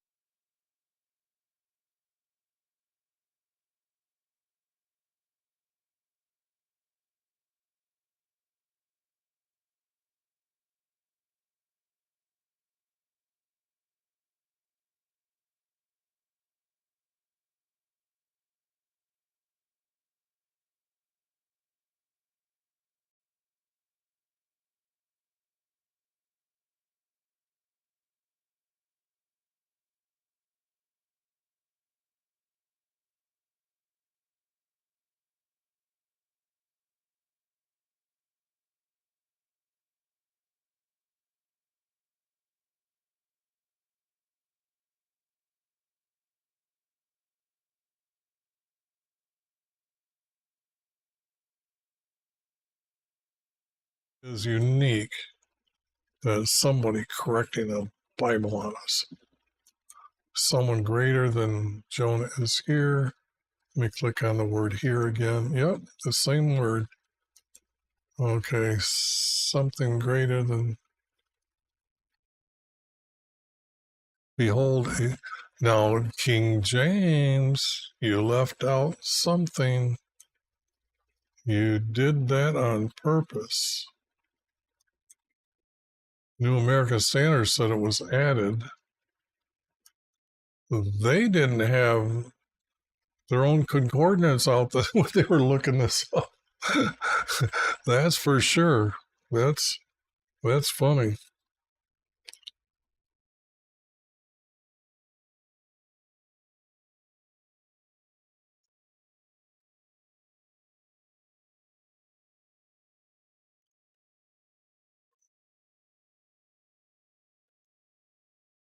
Okay, I'm going to grab these two. Nope, I'm going to grab these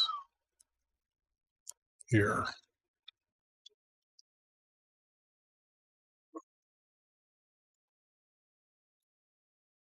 And put them here. And I want to talk about the word something. Red alert. Whoops, red alert. And then yellow alert. And then A is a green alert. Green alert. So King James, they made it up because they didn't pay attention to Strong's concordance. They must have looked at the wrong manuscript. Strong's had a better Greek manuscript than the guys in 1611. So maybe that's so much better of understanding why they missed out on it. So I just want to go through them to see if there's something. See, now they got, again, one greater. Now you can see they're only trying to make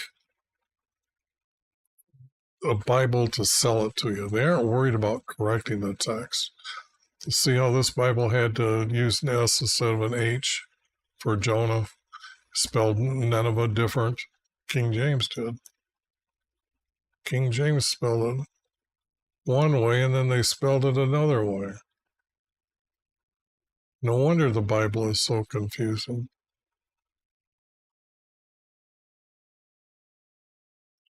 There's an error here in the King James. The text got let off here. Okay, make sure I know all this. This is important stuff.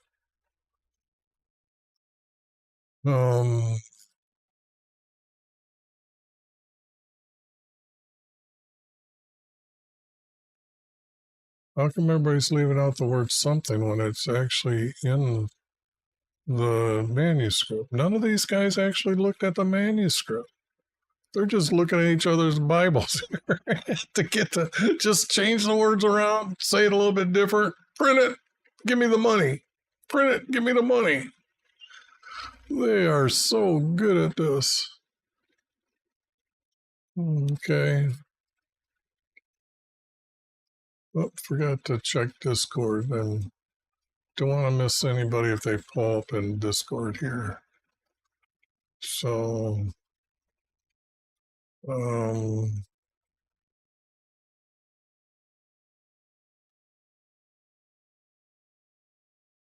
far greater, something far greater than Jonah. More than Jonah, which is greater.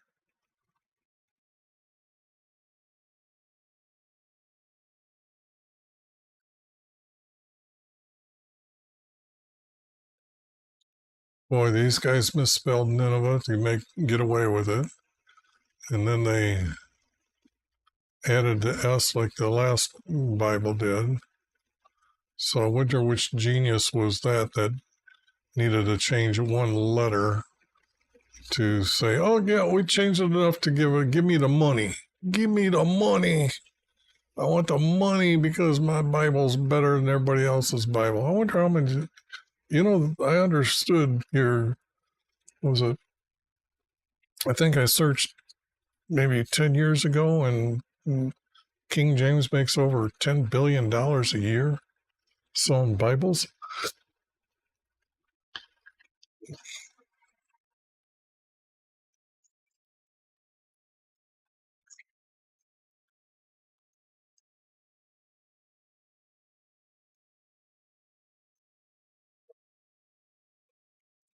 One is greater is here.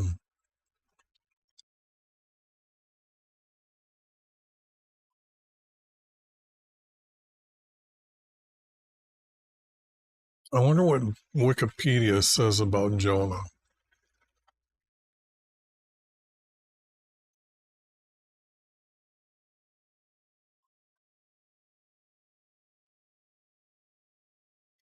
Oh, here we got, and Mark one is greater than Jonah. And Mark with an exclamation mark. Not just behold, and Mark. And they added the word one instead of saying something.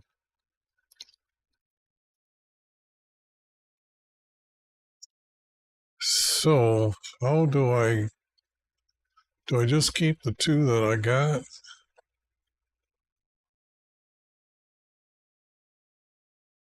Because this is King James, and then two King James and three NSABs. Well, I guess I can get rid of the 95 and then have two Bibles.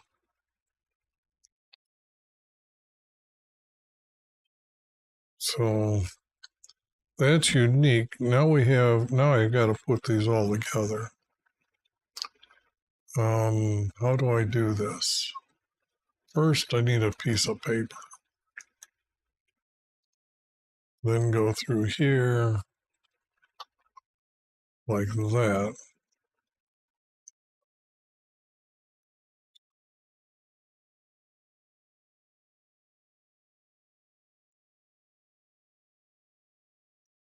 Because what I'm seeing here and thinking is that I've got Luke on the screen here that says something. I can bookmark this stuff. I can bookmark this. Let's see. If I do that, whoops, I don't want to set that. I want to close it. I want something here. Now I want to bookmark it.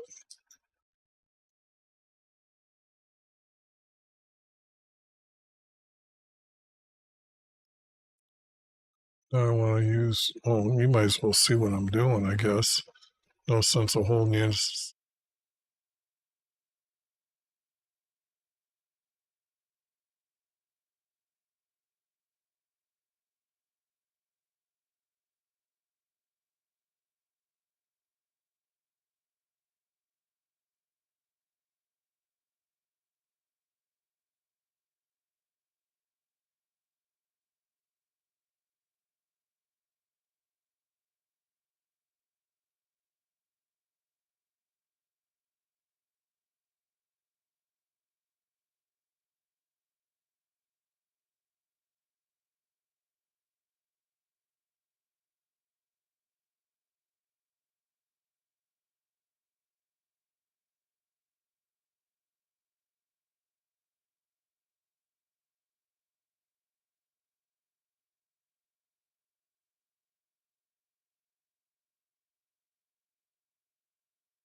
Sorry about that again. 42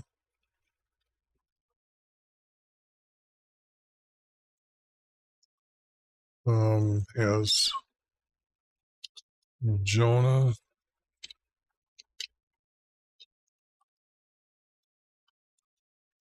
and then Solomon.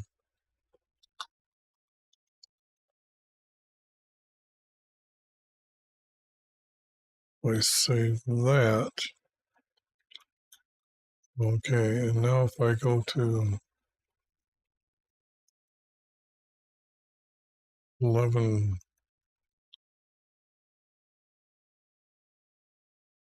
well, if I go this one here, this one is Matthew 12:6 is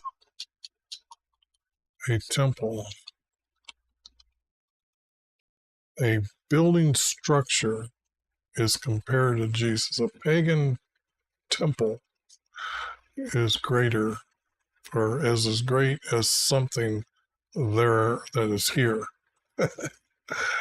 Okay. Now, if I go to, what is it, Luke 11:32, and I have again, let me see here, let me put it in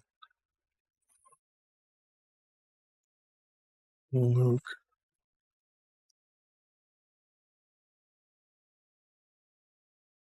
Why do I have, oh, I gotta view it. So it's actually 31 and 32.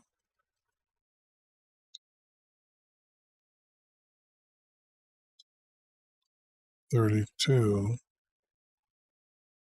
but they have them in reverse order.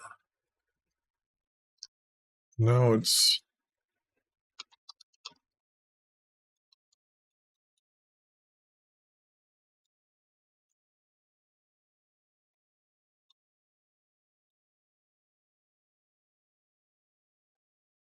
oops.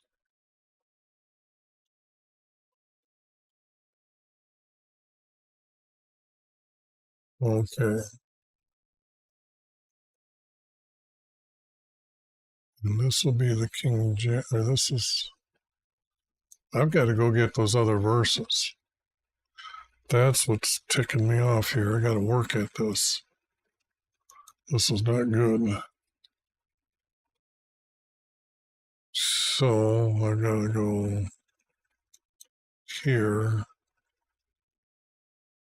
I got 32. I want Luke 31. Luke 11:31.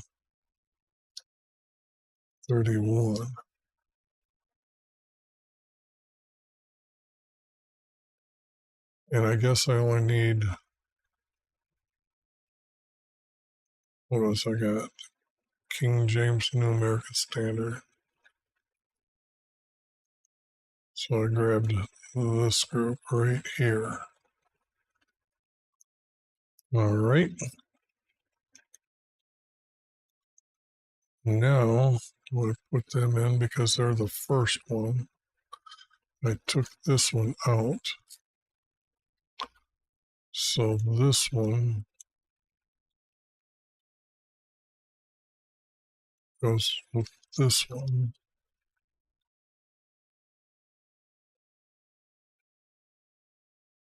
'31 and 32.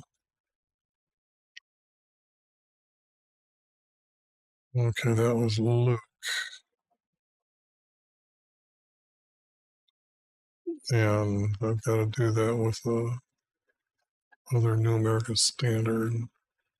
So this one is done. Boy, I hate working at this. I really do.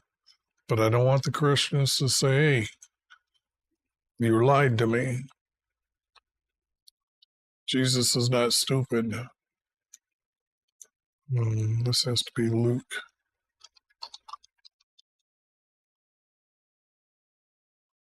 Oh, come on. Okay. I forgot where I was at.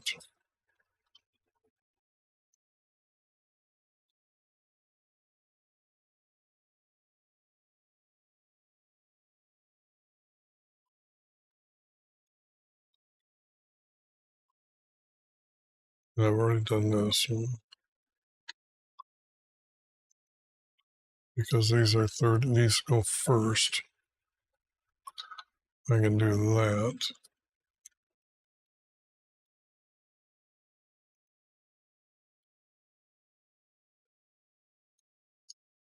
Boy, am I working hard just to make sure that you know that what God Jesus said here, so important about a something. And we make sure that the word something is coming from Luke's text. And that's why they all get I guess I should have the word something here.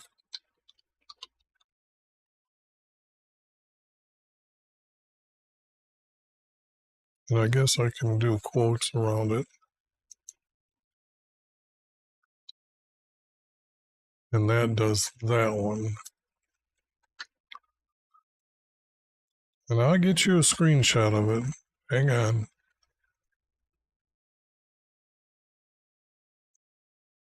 And this one was all by itself. So let me just bring this down. This is 1132. That's the second one. So I don't really need this one open anymore. This one is 6. This is the one that's the temple. So this was the funny ones. No, that was right. The loser and the gainer were, in other words.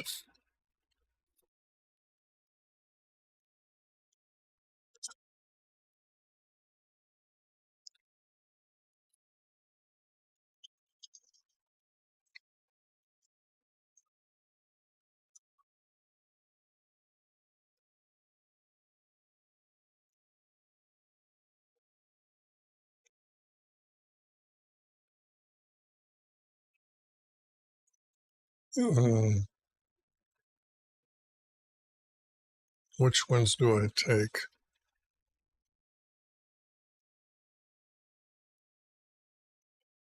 I'll take just because I got to use the New American Standard because it's just I've got the concordance that I can really open it up and work with it.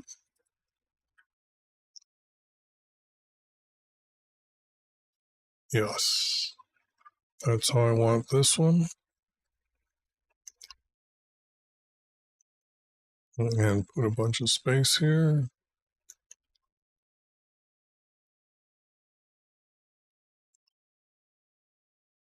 And do it like that. Better save all this. Save all this. Now, I don't need this, but I will save it. And this is where I got to go get 41. Let me check on my screen here.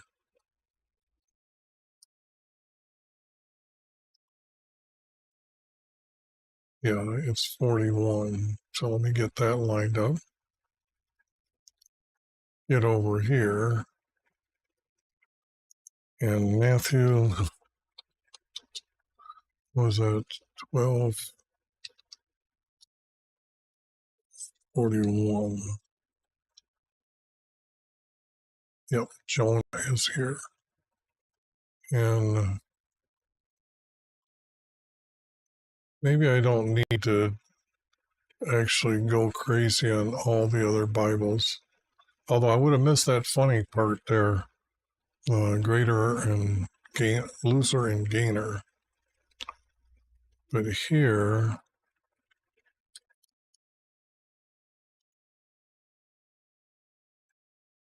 I have to do this. Get rid of this one.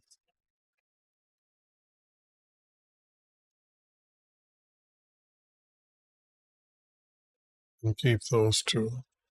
And now I gotta say these are all Matthew. Whoops, it's gotta be in order here, so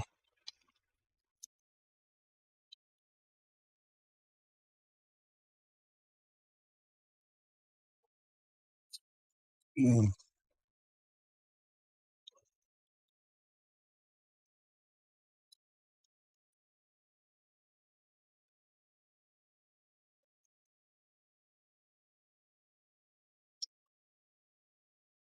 now these were 42 because it's Solomon. So this one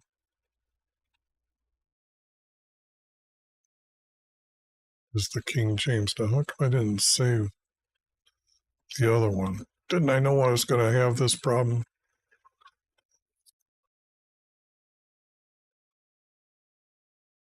And then I only have the New American Standard, the old one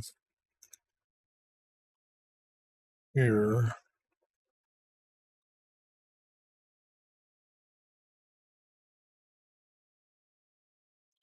And I've got to go get the other ones here. This one is King James Bible. That's Bible. So that gets that. And now New Mixed 77. That one. Boy, I struggled here, but I got them. Okay, these need to be, well, first of all, I hate that text. So let's get what I like. And then, yeah, I can leave them that size, but what I want to do is make sure that they're bold here so I know which ones I'm digging after at what time.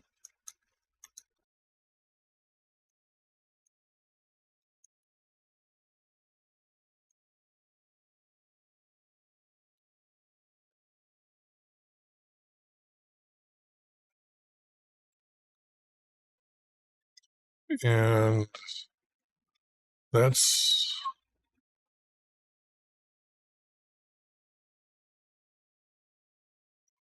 216. Okay. I'm trying to figure out how I do this so I can remember.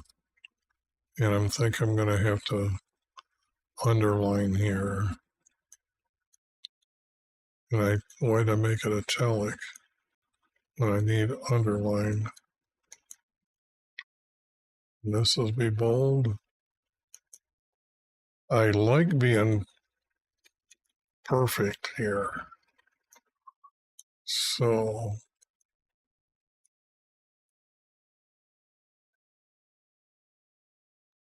okay. So if I put this up here like that,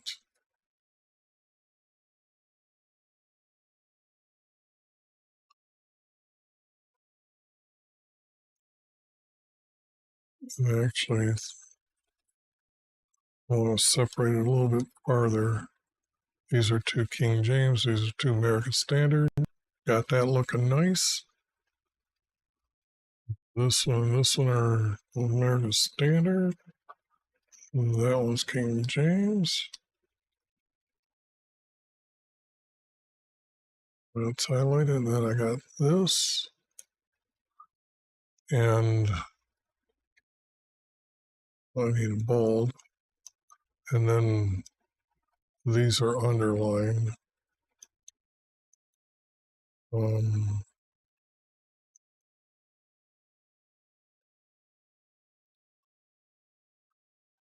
What was it? See, Luke? Yeah, Luke.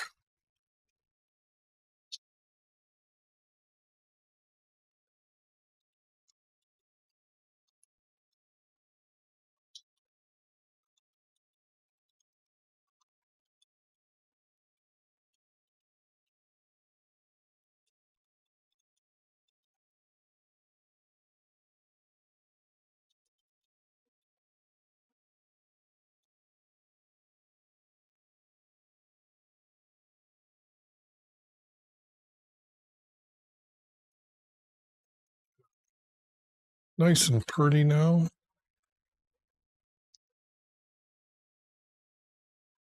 And these are all same.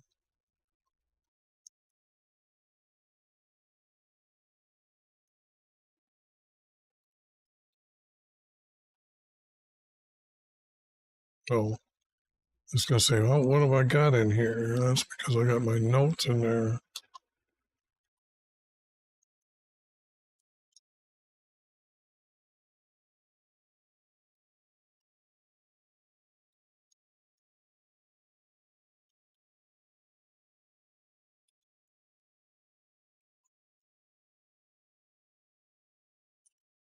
All right. Can this be all a screenshot? No, it can't be. So sorry about that. You got to take multiple screenshots. I wish I had a. I tell you, they screwed me around when they went and changed that the website I've been hosting my site on has forced me to use, was it WordPress or something like that? And I don't know how to use it after 4 years because I used to have a program that I could edit it in a software program and then just click the button when I wanted that page uploaded. I could just click the button, upload it to that page because I had everything set up, and the new page would be set up. And I could copy and paste all this right into the HTML and put it up like this. In WordPress, you can't do that, and it just disappoints me so much. That's not funny, but let me review here. First of all, Jesus says, in this place is one greater than the temple, a pagan temple. Can you imagine that?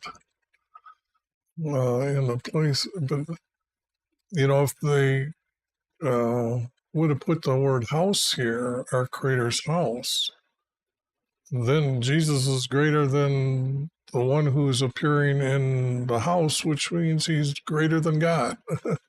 Okay, so that's even funnier if you try to correct this text saying house. But God, Jesus is using the word temple here, and he speaks in third person. I better put Jesus's words.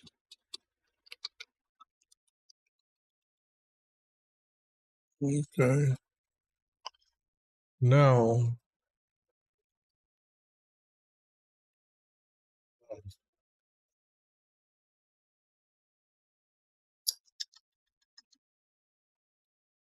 and then we have Jonah and Solomon. Jonah, whoops, and then Solomon is over here. Got carried away there real quick. And then down here in Luke, it's Solomon and Jonas. Hey, they took the S off here, or the H off.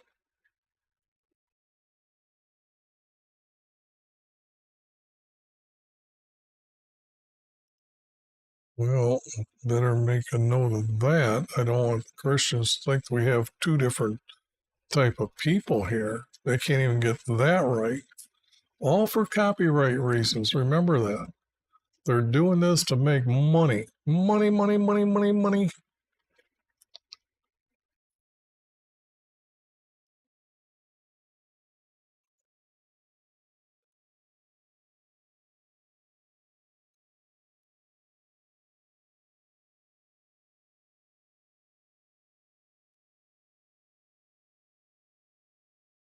Better save that. So I wonder who we're supposed to behold something greater than Jonah is here. Well, that's what I was going to do. I was going to do a Wikipedia search here. So, let's see here.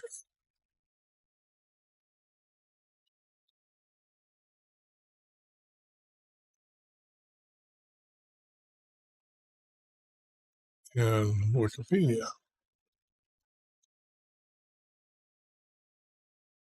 And let's see. Is a prophet in the Hebrew Bible. Okay. And he is the central figure of the book of Jonah.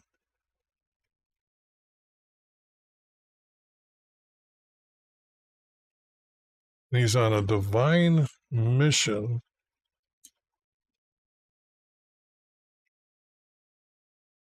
Oh, I forgot the large sea creature. That's right. Must have been in the Tigris River that he got swallowed. Huh? Is that where he got swallowed? Because they spit him out at Nineveh, I think.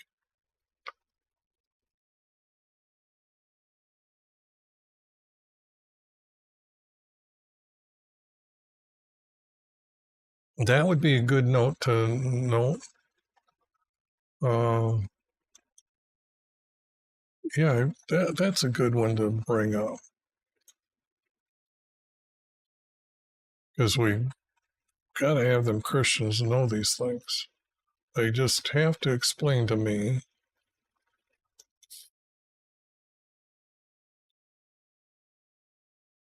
where was this.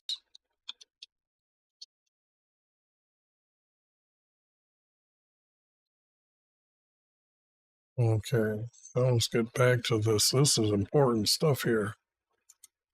As a type for Jesus. He's a type for Jesus. I think we have the same atheist writing this for Wikipedia. Because first they say he's a central figure, he's a prophet, and then he's a type for Jesus. A type for Jesus.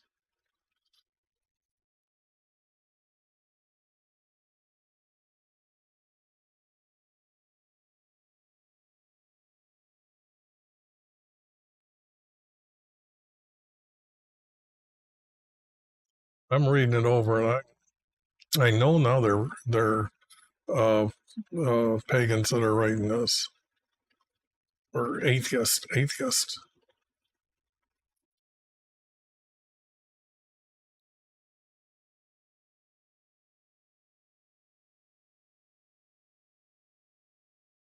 A big fish, yeah, big enough fish to swallow him. Okay.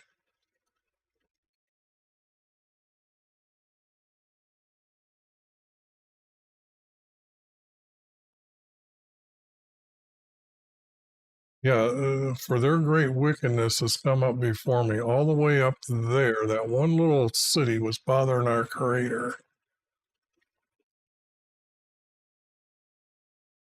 Instead, he went to Japta.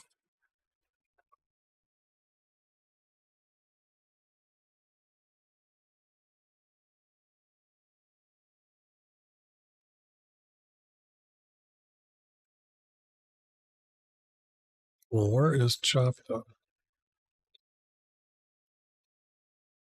Now, this could get interesting because we might have this big fish spit him out 600 miles. Let me just.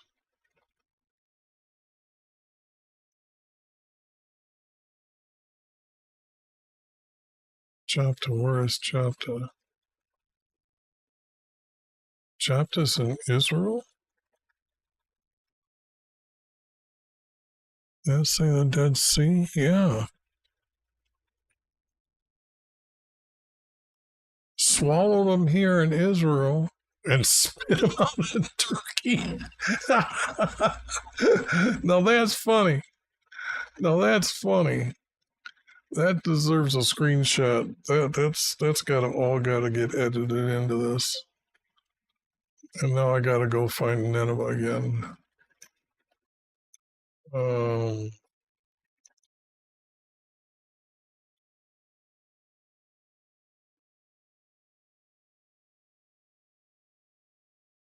Come on, how come I'm so slow here?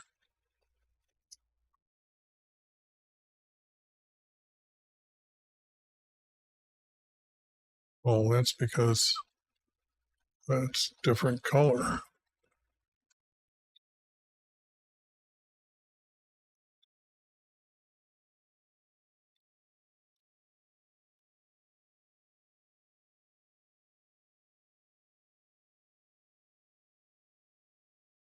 Oh, where's the one that? Oh, come on, where's the one that I got him crossing all those rivers? This was what happened to him.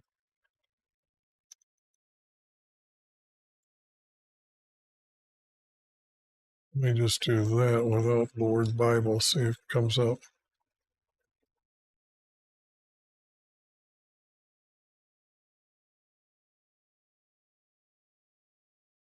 Oh, come on! I knew it. I knew it. I can't even get the good ones when I want them. Okay, but this would be a good map to copy or take a screenshot of and then work out from there. But he was all the way up there. He was here, and that whale spit him all the way up here. That's what happened. That's what the text tells us. It teaches us to know that this fish is so big that he could. Wait a minute.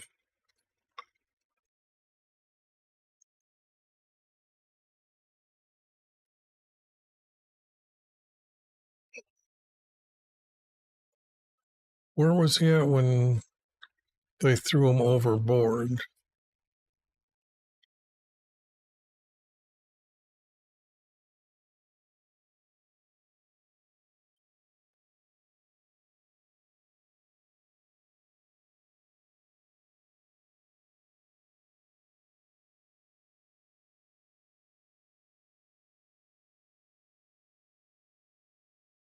Oh, come on now. Okay. Lord, by going to Jaffa. Okay, that's Israel. And set sail for Tarnish, which is I think that's Spain.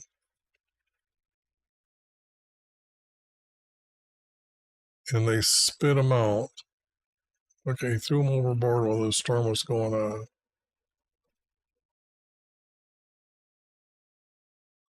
Offer the sacrifices. Now, sacrifices, that's funny because you got to kill them to sacrifice them.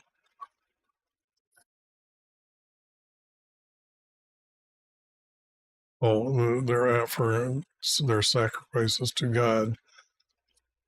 But who's God? What God here? What God? See, that's funny because you would think, although that was in Israel, so I guess okay, I got ahead of myself. Let me think here.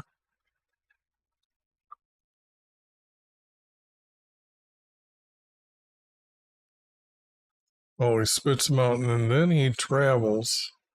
So I guess I got that wrong. Damn.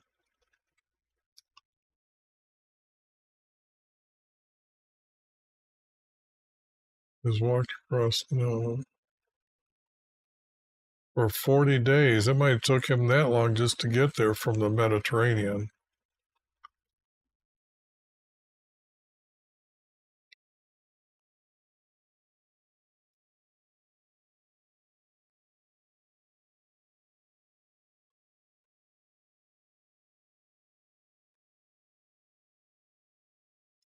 Oh, sorry. I thought we had something better than this. Oh, he's just a minor prophet that they're going to compare him to Jesus. Type for Jesus.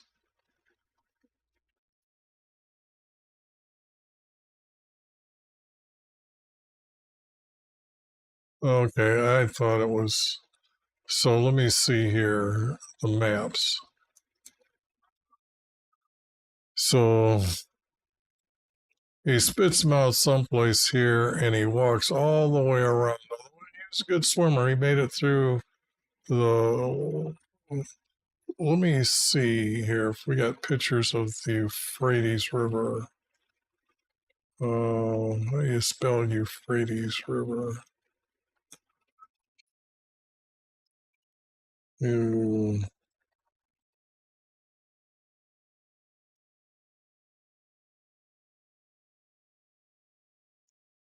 Okay. Hey, it's drying up.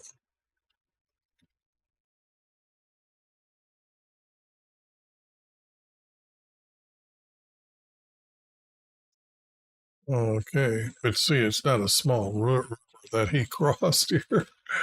Yeah, it's quite large. So,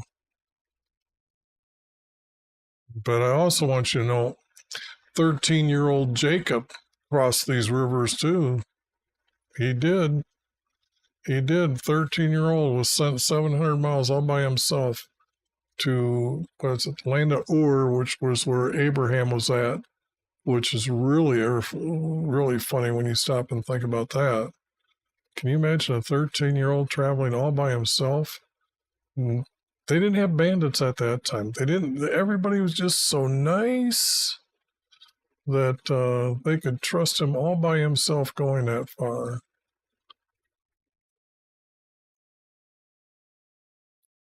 But that is something of the size of the rivers that these guys could just act like they could get back and forth across.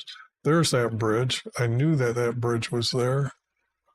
Like I said, that bridge is pretty damn big. Okay. So I'm going to take a picture of this one because I know that it's that picture.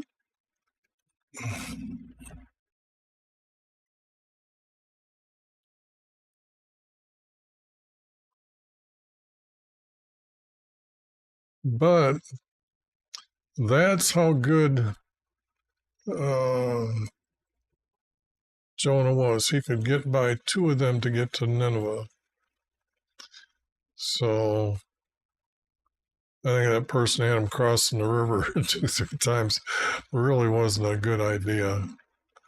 So, okay, I think I beat these up enough to say that the Bible is just corrupt all over the place. All these verses.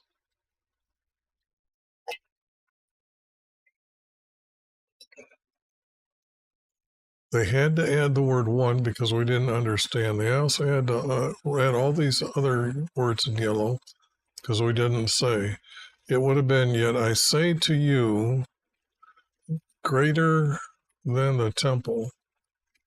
And forgot the word is here. So I say to you that greater than the temple is here. In third person, it's a greater or that greater than the temple. A greater. A greater than Solomon. Okay. But that one is a keeper. I think this one is. Save this one. When I go add them to all my notes, this is the one I need to make sure I've got. The rest of them, I guess I don't need, but I do need a new piece of paper and go find another great story about Jesus God, Jesus being so smart here. I better save it.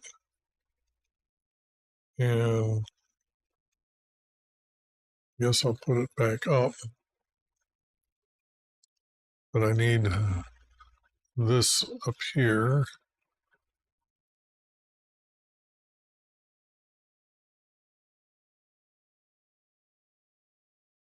Okay. See what I've got as Mark 13. I'm not sure. 13:7. I've got the words what you see.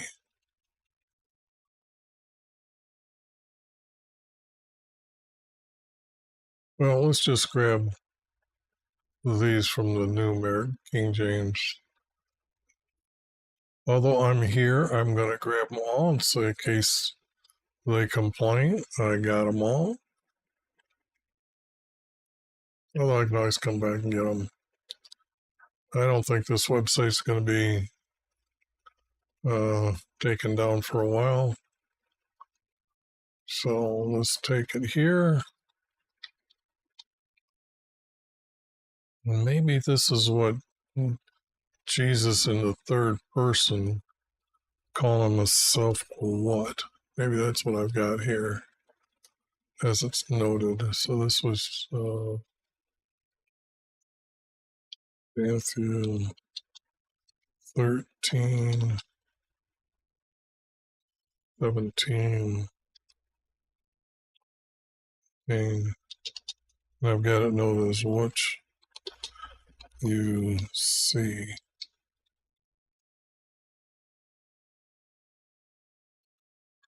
And then I can go like this, put them all here.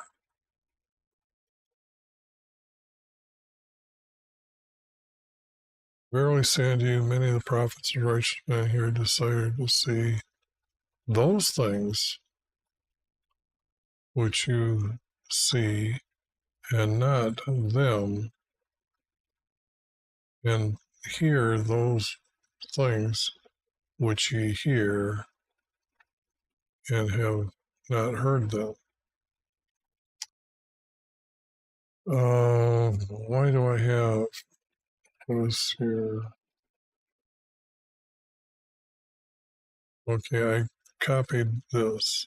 See what you see. So Jesus in the New American Standard is referring to himself as a what. And you can see that. Let me get the text over here.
Jesus is calling himself, let's see, for surely I say to you that many prophets and righteous men, not women, not any of the righteous women, desire to see what you see.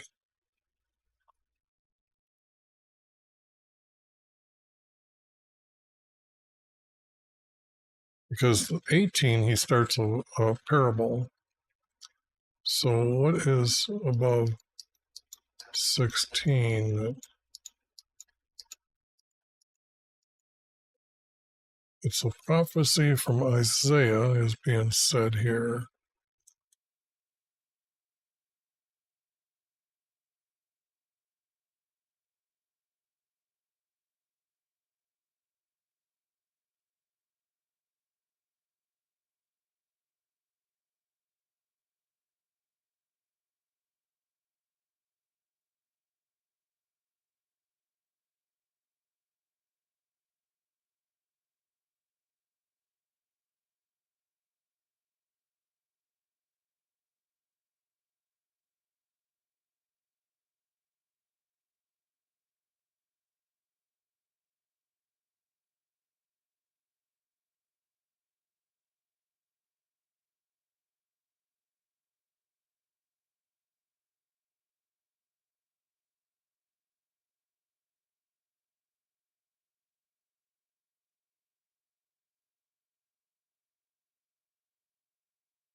only these are blessed. And that's Jesus saying how blessed your eyes are, not you. I get a kick out of this stuff. I really do. They are so corrupt.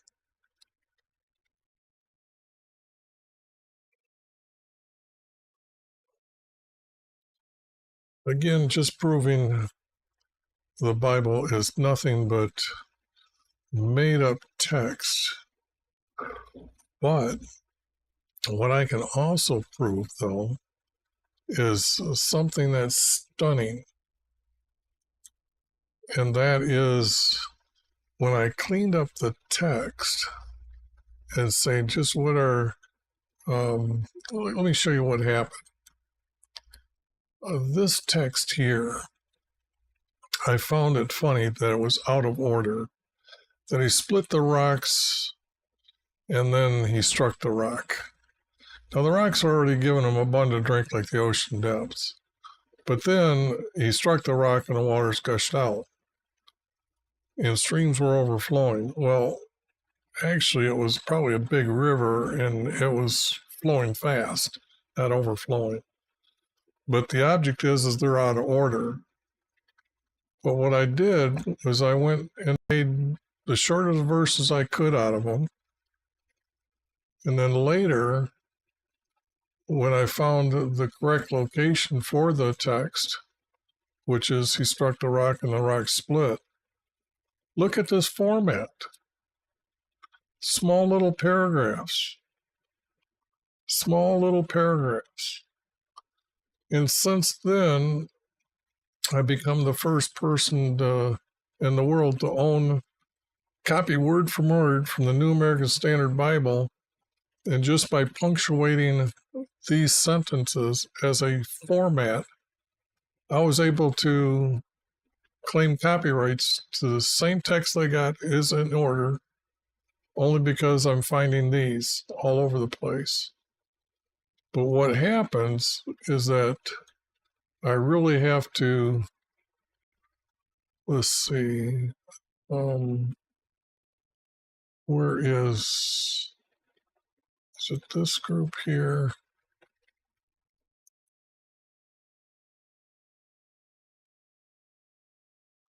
Nope.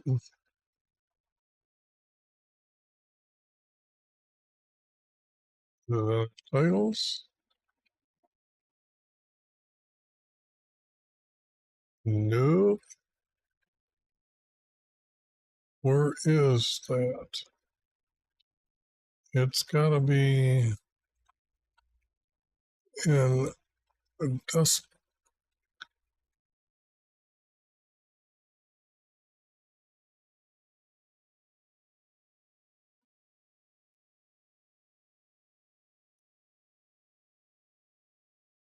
Sorry, I'm really looking for something that's important.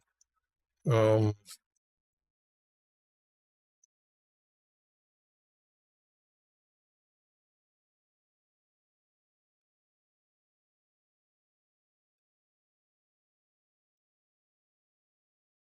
how come I don't have that?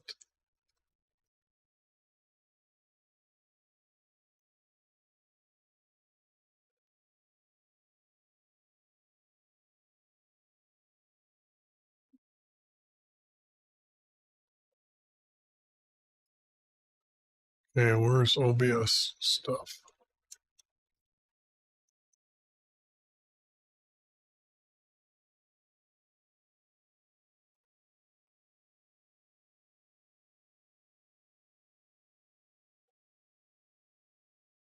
Okay, here. Whoops, that's here. Now take a look at that. When I get in here and I start finding the format, then I start correcting and putting the truthful words in here. Look at that. That's what I found. I found a sentence with a period, and these two are connecting that make a small paragraph.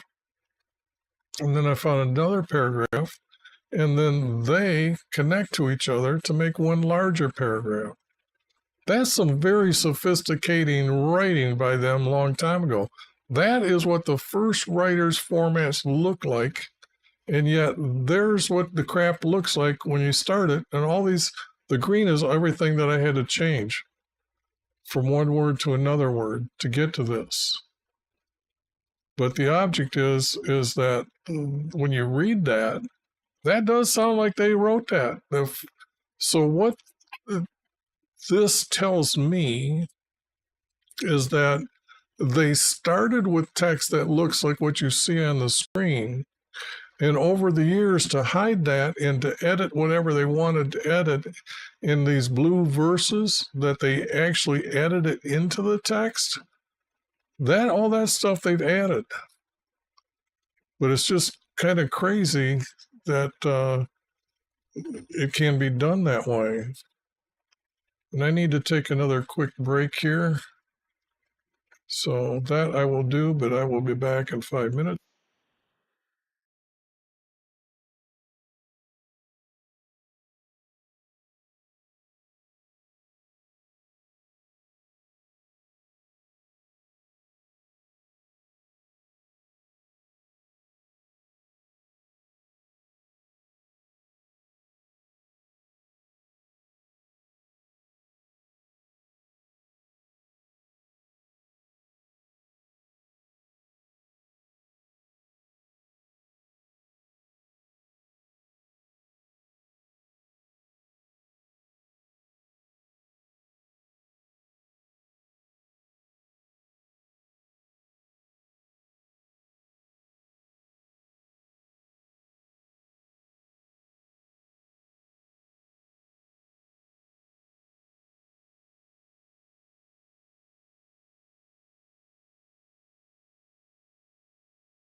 Yeah, I made it back. Just gotta set things up. Take this off. And yeah, we're discussing Matthew 13:17, or I was discussing.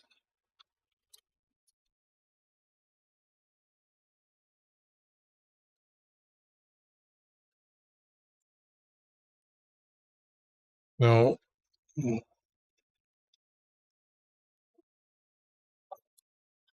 the King James, let's see, I don't need this. I have the concordance over here, and that I can.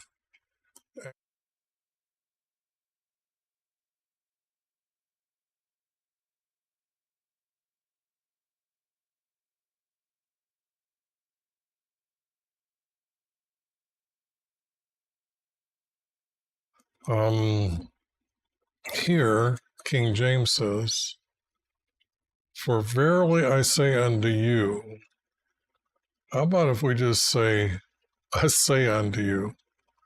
So let's see if the word verily is actually in the, because I'm surprised how many words that.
With the corruption in the Bible. And nobody's bold enough to tell you, Christians, how stupid the text makes God Jesus.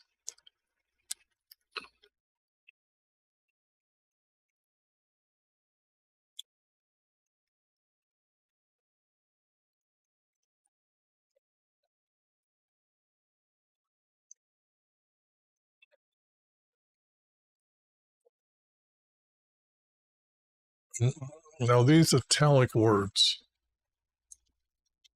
these are all words. Oh, I haven't set the colors up in the program yet.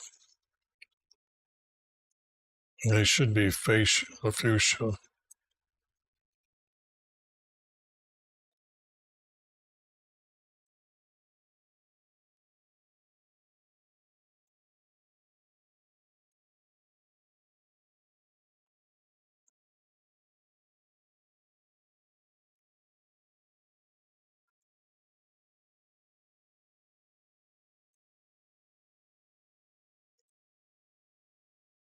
How come it's not coming up?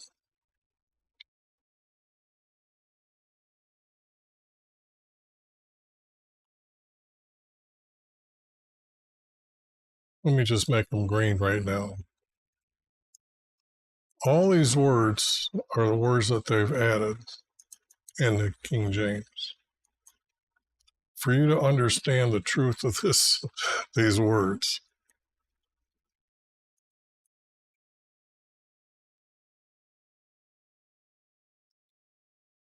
And you can see in the New King James, they've changed it to heard it. And I think that this is calling Jesus an it. And Jesus himself said these, so okay, now let's see here. Make sure all these italic words get the right coloring here. See, now they were worried the New American Standard Bible is saying these words were added.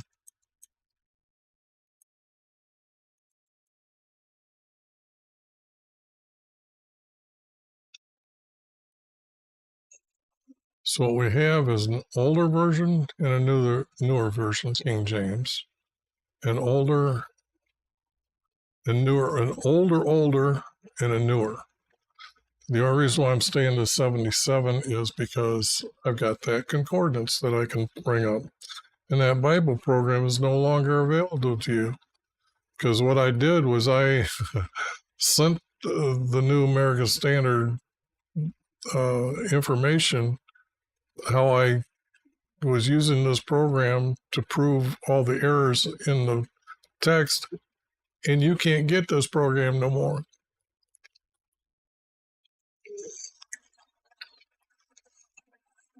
And I did get a hold of the guy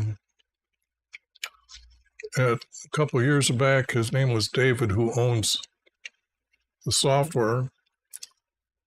And when I was telling him what I got, one of the earliest versions from like 95, told him what I had, he said he didn't know what was in there.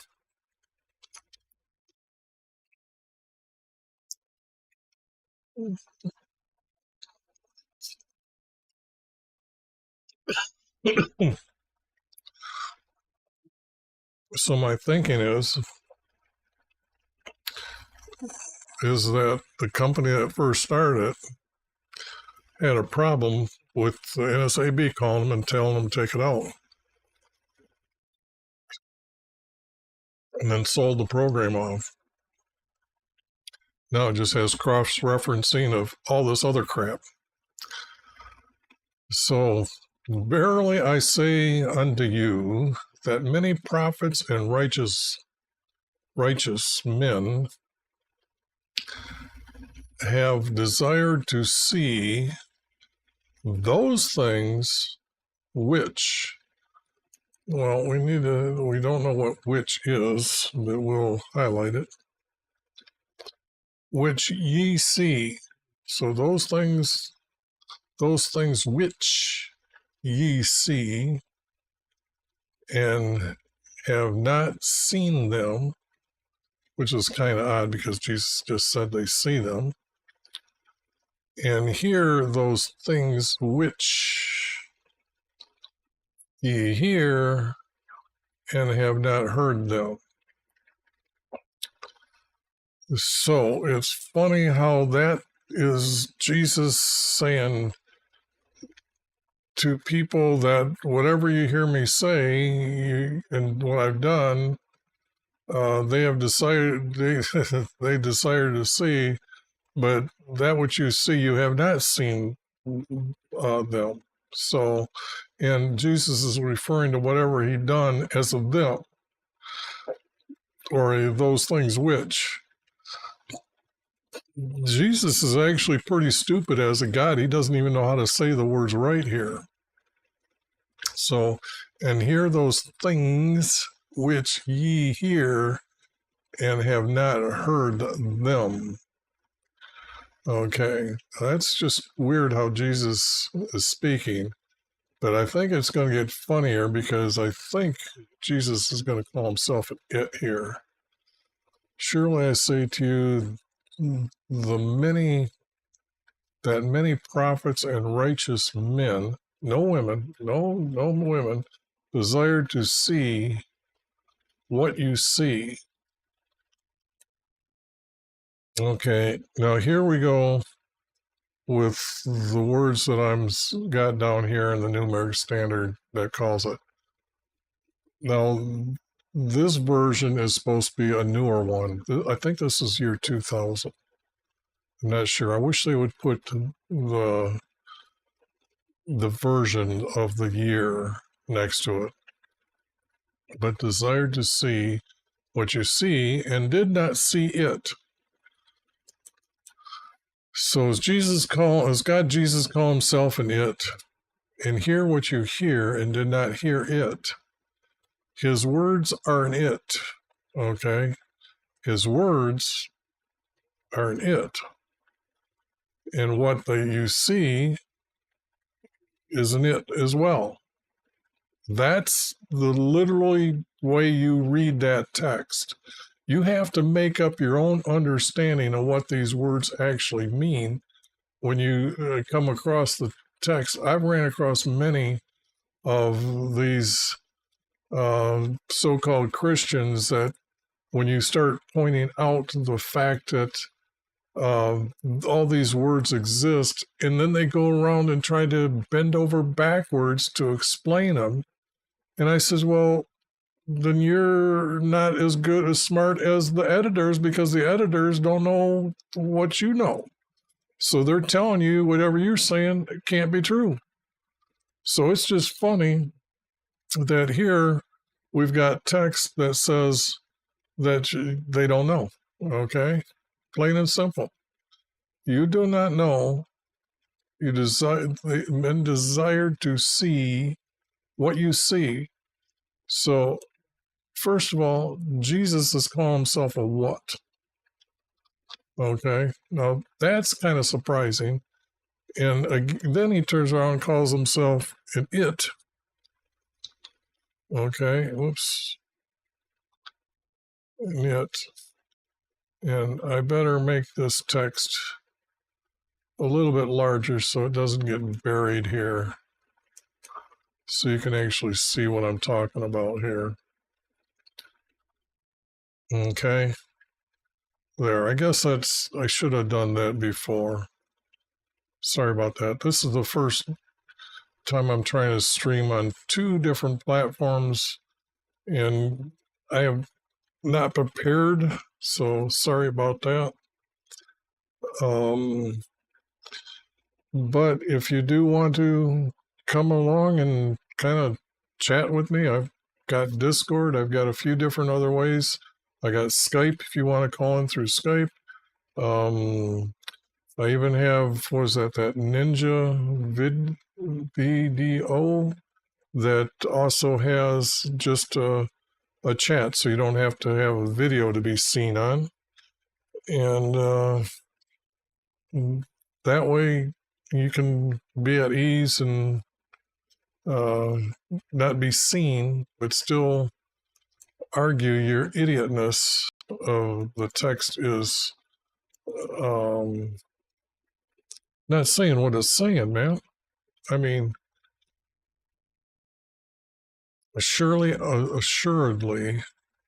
I say to you that many prophets and righteous men, not women, men, the definition our Creator gives for man is, I created man, male and female. So when you're reading the text and you see the word man referred to as just only a male, the text is corrupt because it's not our Creator's definition for the word he designed, or he had told you means male and female. And those cherries have messed my voice up. I'm still trying to figure out what I can eat or can't eat. The other day I ate something and my voice just went crazy. I had to stop streaming. Okay, so the King James starts out here, the older one, and then the newer one. And it's those things which ye see and have not seen them. Which this would be, those did not see it, the many prophets and righteous men only, no women, desired to see those things which ye see. What were the things they were seeing? Why would Jesus talk to himself in third person? I mean, he's God. By the way, he's not God. The text just makes him stupid here. Yes, God, Jesus is stupid in these verses. Now let's take a look at what the New American Standard did. I think they did the same thing. Yep, we got what you see here. And then they have the word it. Now here I didn't make that word green. So, for truly I say to you, now let's put it this way, why not get rid of that one? Why not get rid of that word and get rid of these two and say, I say to you, many prophets and righteous ones, not men. See, they're saying the word men exists in the concordance. So let's take a look at that concordance again, because let's see if we can bust the NS.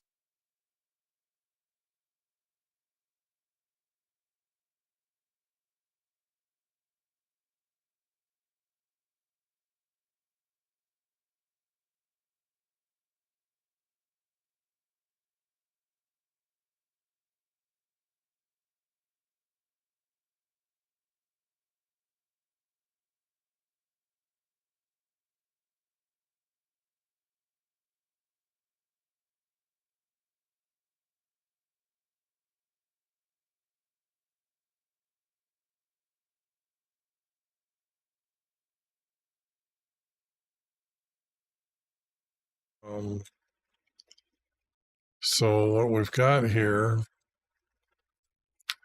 is truly I say to you, many prophets and righteous man.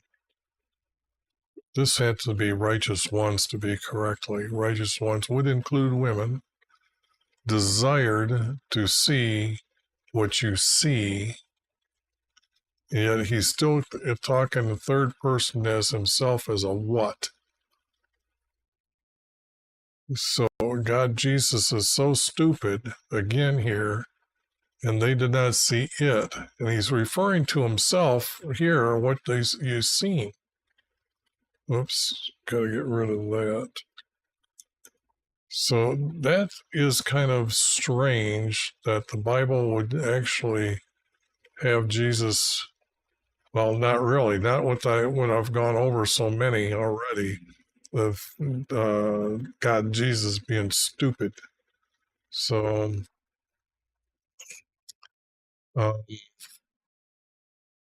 there they are. Take a screenshot of them. Try to tell me that these aren't. Yeah, I guess the word "what" is.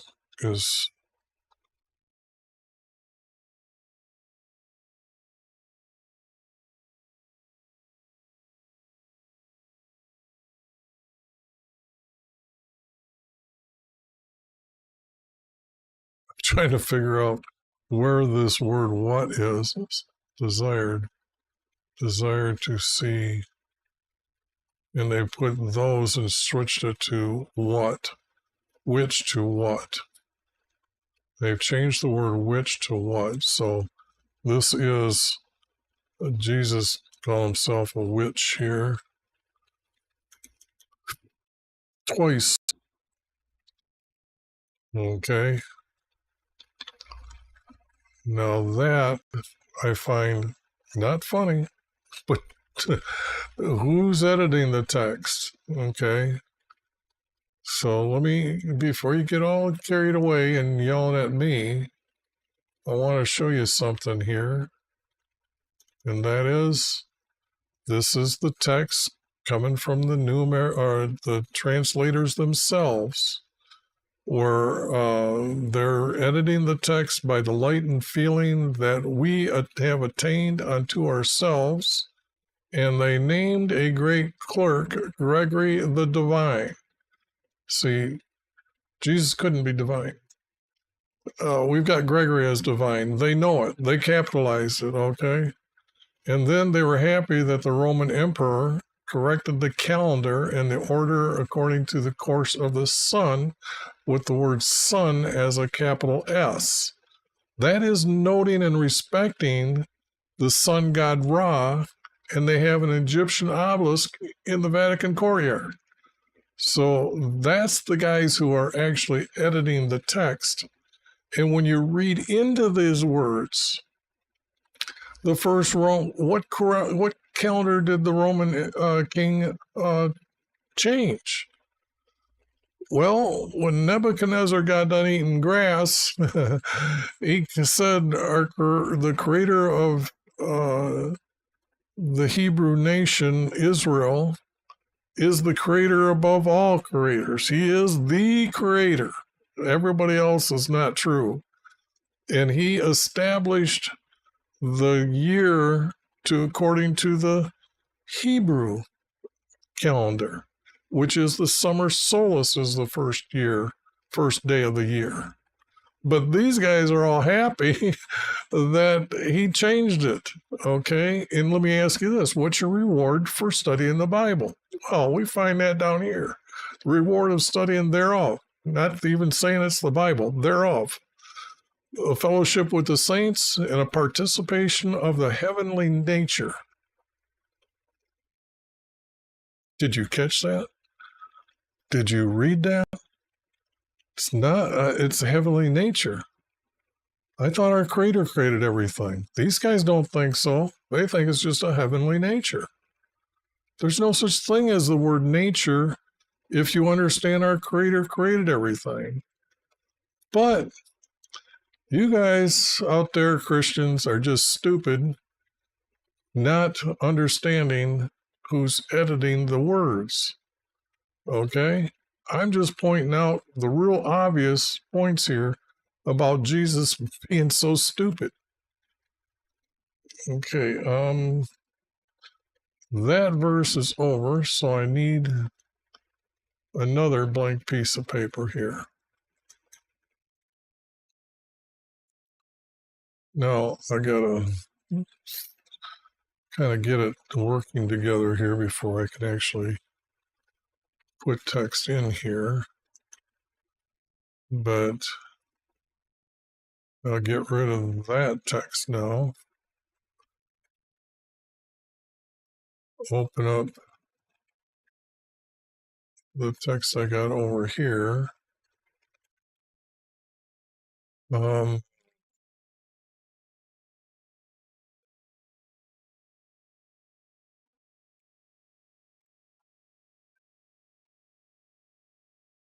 Let's see. The next one in order is Mark 10:45. So if I come over here and say Mark 10:45, and we're going to be talking about his life as a ransom.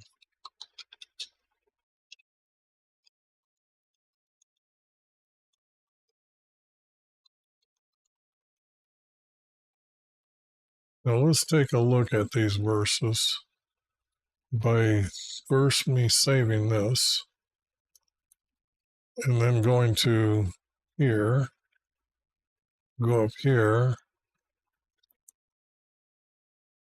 and say search. And I was grabbing the rest of them because some of them are pretty funny. But to be serious here, let's just grab the two most used and followed Bibles and put the text here. This one I don't need, even though it says 95, this one's the one that I have the concordance for. This one is an older version of this one. So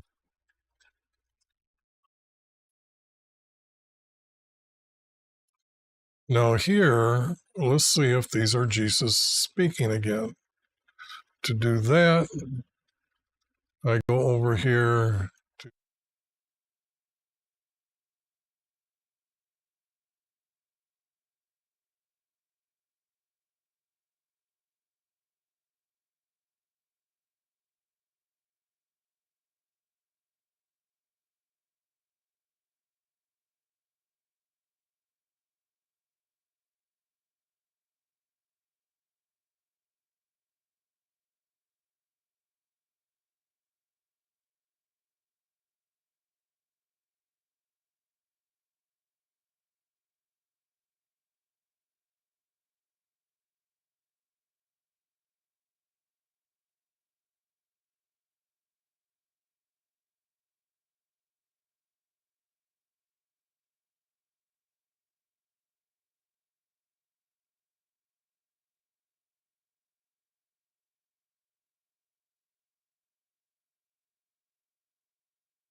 we have the words served, and they use ministered and ministered. Now, what do they mean by ministered and served? All right. When Moses was told to set up the tent for meeting with our Creator to atone for your 12 sins by bringing a sin offering, that's the definition for sin, coming from our Creator. It's a sin offering that is to be, the ram is supposed to be sacrificed. The muscles are to be removed, taken over into the courtyard by the priest, and then after it is burnt with fire, then they go into the meeting room with him, and then they ask our Creator whether that person is forgiven or not. Okay? So that's what the word ministered means, or served. They also have to be anointed with the oil that comes out of that meeting room. And that oil was used to fill up the lamp, or the lamps on the lampstand, and then lit all day long. That oil is what they use to anoint a king or anoint the priest. And it was a statute that was for the priests who were to work, priest and the attendants, to work inside the courtyard. Okay? Now, for the Son of Man came not to be ministered unto, but to minister. Now, the definition here is not the ministered I just got done describing to you. How come? How come that isn't the correct word here?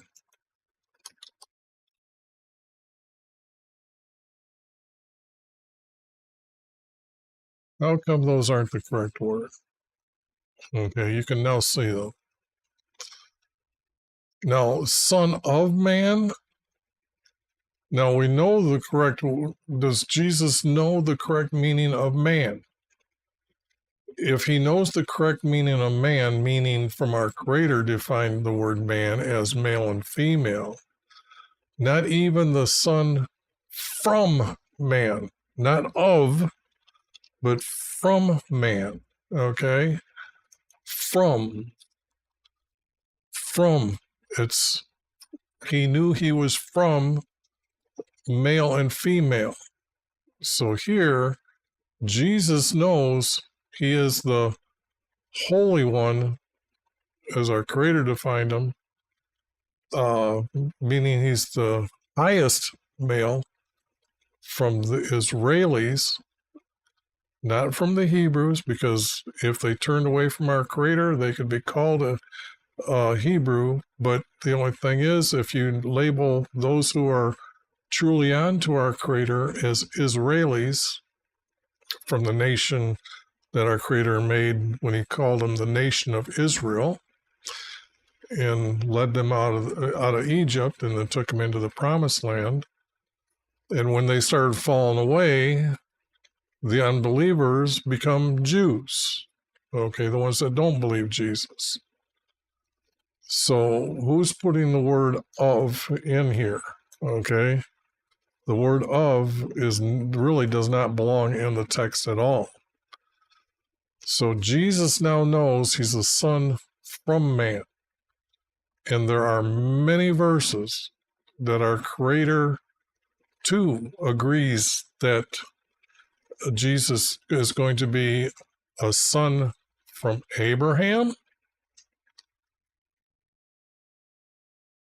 Let me show you how many times you people are actually making Jesus a false god. Oh, wrong group of words here. That's why I couldn't find it. Move up. Did you know when our Creator established the name Abraham to Abraham, Abram to Abraham, he established his everlasting covenant.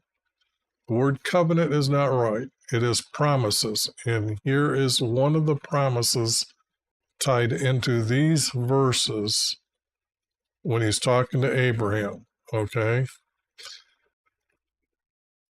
I will make nations of you.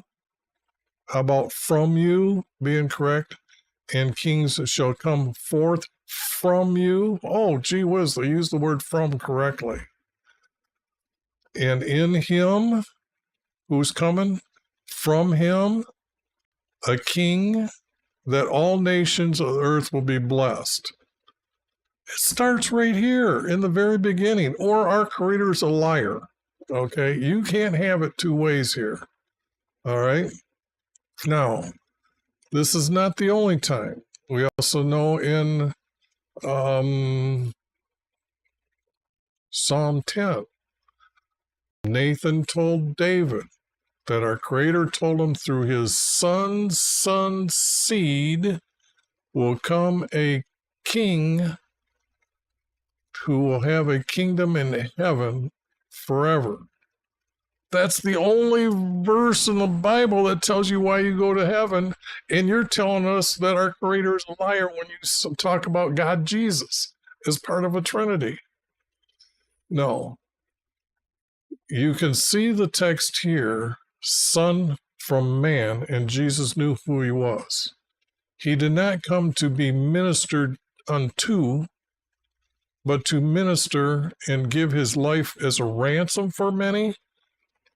No, that is wrong. What does the title Christ mean? The title Christ means the most obedient, righteous male ever from the Hebrew, or from the Hebrew and then Israelis that obeyed our Creator. He went one step up than Abraham. Instead of Abraham killing his son, he obeyed our Creator by saying, I'm willing to give up my life and die the way you want me to die. That is the title Christ. He didn't give himself up for a ransom. It's just, But the only thing is he's got it wrong too. They got Jesus saying these things that he gives his life, okay? And give his life, he's talking in third person. Why would you believe texts like this when they've got him talking in third person and give his life? The Son from man to give his life a ransom for many. No. All the time before Jesus is born, our Creator is forgiving them with their not obeying the 12 commandments. And I know a lot of you are going to say, what the heck are you talking about? 12 commandments? Okay. Give me a second. It's easy enough for me to find them. There. 12 commandments. Right there. 12 commandments found in Exodus 21 through 17. You can't find a list anywhere else but here. There they are. There they are. You can't change 12 to 10. Every Christian that says there's 10 commandments is absolutely a false teacher, a false witness about what our Creator said is a commandment. Okay? So there's the 12. These are sins. This is the list of sins. There is no original sin because our Creator didn't say what a sin is until he defined it as to be atoned for. You need to, if you break one of my commandments, you need to bring me your sin offering. Our Creator defines the word sin by these not obeying these 12 commandments. Ta-da! You've been lied to, and you couldn't define what the word sin was. I've talked to so many Christians over the years, they don't know what the word sin is because they aren't reading the text and understanding it. Isn't it funny that they can't understand words written right in front of them? Just think of all those colleges that teach. And all those people come out and they all want to tell you how much knowledgeable they are about our Creator. They become pastors, they become preachers, they become so-called experts in the Bible, and they won't tell you that there's actually 12. How can you go through college and not actually search this out and find 12? The professors have been lying to them. They don't want them to study this text. Okay.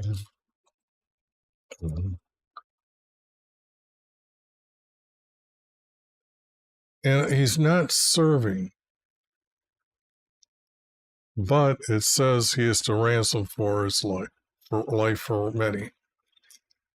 How can he give up his life to ransom? What does the word ransom mean?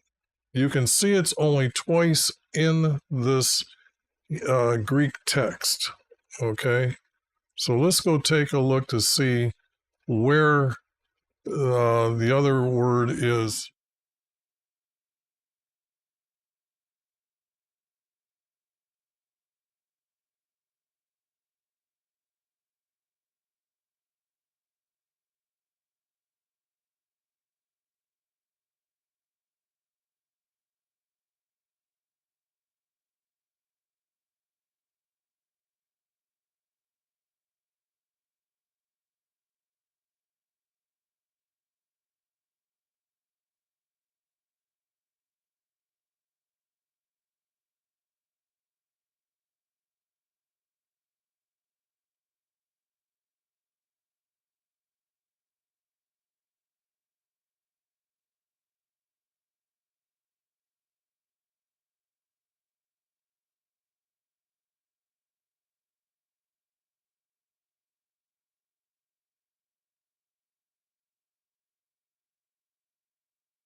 Where's that 28? He doesn't even know what he is doing on earth. He obeyed our Creator. Remember, before he was betrayed with a literally mouth kiss by a man, and that was a betrayal act that they could then arrest him for, because if you think he kissed him on the cheek and they could arrest him because they didn't know who Jesus was, he preached right out in front of the house, and even the priest knew who he was, so it wasn't like the high priest wasn't aware who he was. It had to be an arrestable, something that they could take charge of him, something that they know that was against them, against their practice. The Jews that were in control, that didn't believe in Jesus, took this knowledge of the law that says two males can't have sex together or two females can have sex together was a law. The Romans allowed them to control the people under their laws and judge them everything but murder.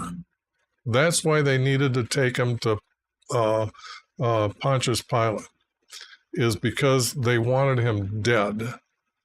But the object is, before he was betrayed, what did he say to our Creator? Let thy will be done.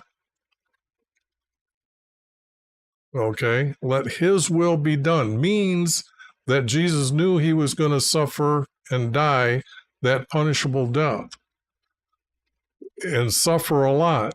And he said, I will still do it. He was obeying our Creator. It's not a ransom for many. Example. How does Jesus become able to forgive sin? Didn't he tell them that when the paraplegic come down, that the Son, I forgive your sins? So what happened?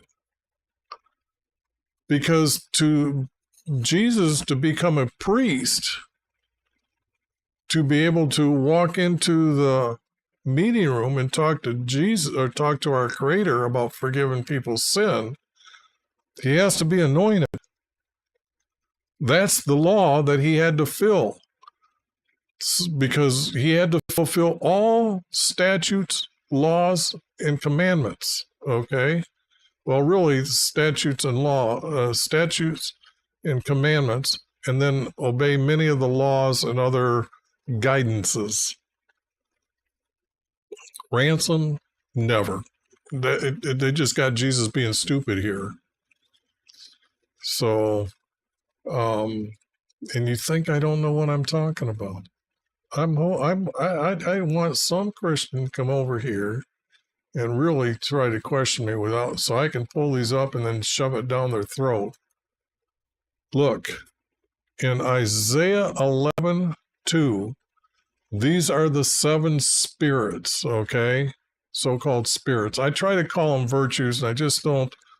I would like to try to use the word wisdom or knowledge, but both those words are being used here. But the spirit of wisdom and the spirit of understanding, the spirit of counsel, the spirit of strength, spirit of knowledge, and the spirit of fear of our Creator, okay? But this one is very interesting. The Spirit of the Lord, or of Yahweh, will rest upon him. The word spirit can mean wind, okay? Or it can mean breath, okay? Here, breath is used 31 times. You could say spirit is a word. It's things that they can't see that they know that exist out here, okay? So the thing here is that's their understanding. It could be breath. So he needs to be anointed before he is able to fulfill the statute of the priest that are able to walk into the tent of meeting.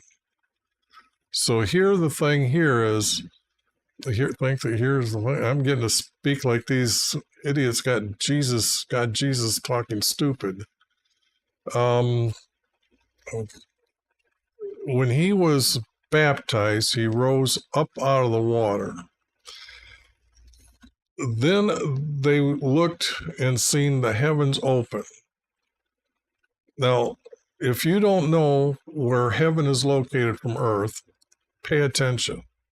Where the birds fly are the first heaven. The second heaven is the motion of the stars, the way they move, creates the North Star, the North Star, as the top of this mountain. And that's the second heaven.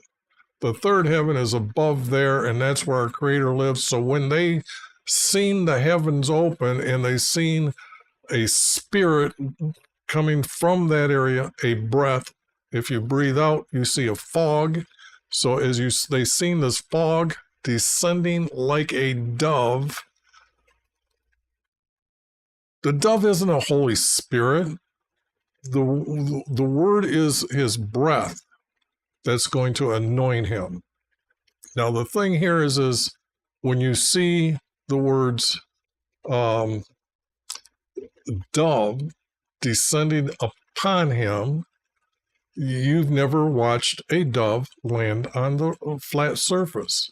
They swoop down, and before they land, they fold their wings and go up and go down upon him. They gave the visual effect of how a dove lands. The dove isn't the Holy Spirit. It's the breath that came down and did this swooping around and then descended upon him.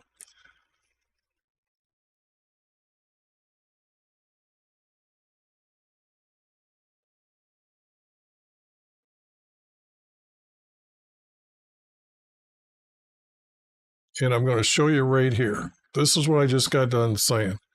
Descended as a dove and coming upon him. Okay? That's what you just got done hearing me declare what's going on. These are our Creator's words out of Matthew. I will put my spirit upon him. I will put my breath upon him, and then he shall proclaim justice to the Gentiles. Okay? Up here, Jesus tells us that the Spirit of our Creator is upon me and he anointed me. See that? That's fulfilling Jesus becoming a priest. The second statute for a priest is that he must be 25 before he enters the meeting room or into the courtyard. So Jesus is 25 years old at the year of the favorable year of our Lord, of Jesus, the favorable year for our King on earth. And he has sent him to proclaim and release and recover and set those who are downtrodden. But the object is he's going to release them from, or he's going to be able to forgive them, to have them enter into the kingdom. This is all why his title is Christ. Now, what is so surprising is that I don't see anybody actually teaching these true truths about Jesus. And that's an awfully sad fact. So, let me see here what also I can say about this verse, because it's completely making Jesus stupid, okay? So God, Jesus, who's really not a God, he does say this, that I am from man, son from man. How many times do you think he says this? Let's go over to the text here. Let's go over to the Bible program. And let me click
because I got a lot of verses I can point to, a whole lot more.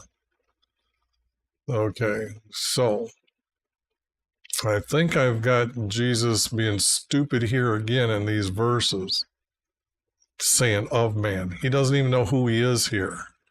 And then it says his life. He's turning it into a third verse or third person. He couldn't say my life. These should be red flags pointed out when you read these. Now I see they've capitalized it to help you out to understand his life, but shouldn't the word life be also with a capital L then? Isn't Jesus, to be respected and honored in the text? No. Jesus did not give himself up for ransom. He obeyed our Creator and fulfilled all the statutes, commandments, and one of them is to become a priest to forgive them so you can enter into heaven. Either that or our Creator is a biggest liar you've ever seen. Okay? Now, I'm sure you guys are going to run and grab some verse from a book that Paul wrote, who is Saul, who says, I think in 1 Timothy something, in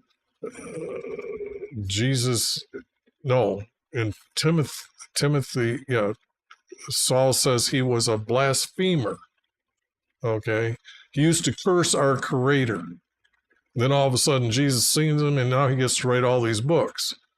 Yet, do you know the verse in Matthew, I think it's 12, where Jesus says no blasphemer is going to go into heaven. Anyone who curses our Creator is not going to make it into heaven. He's not even going to forgive you for saying that. So I don't know, why are you believing a blasphemer can write text that you're going to say that just because this blasphemer who used to curse our Creator all of a sudden knows all the things about the law and wants to say, I'm saying he's God, and you are all following junk shit. So wake up. Now, I think I'm going to call it a quits for today. And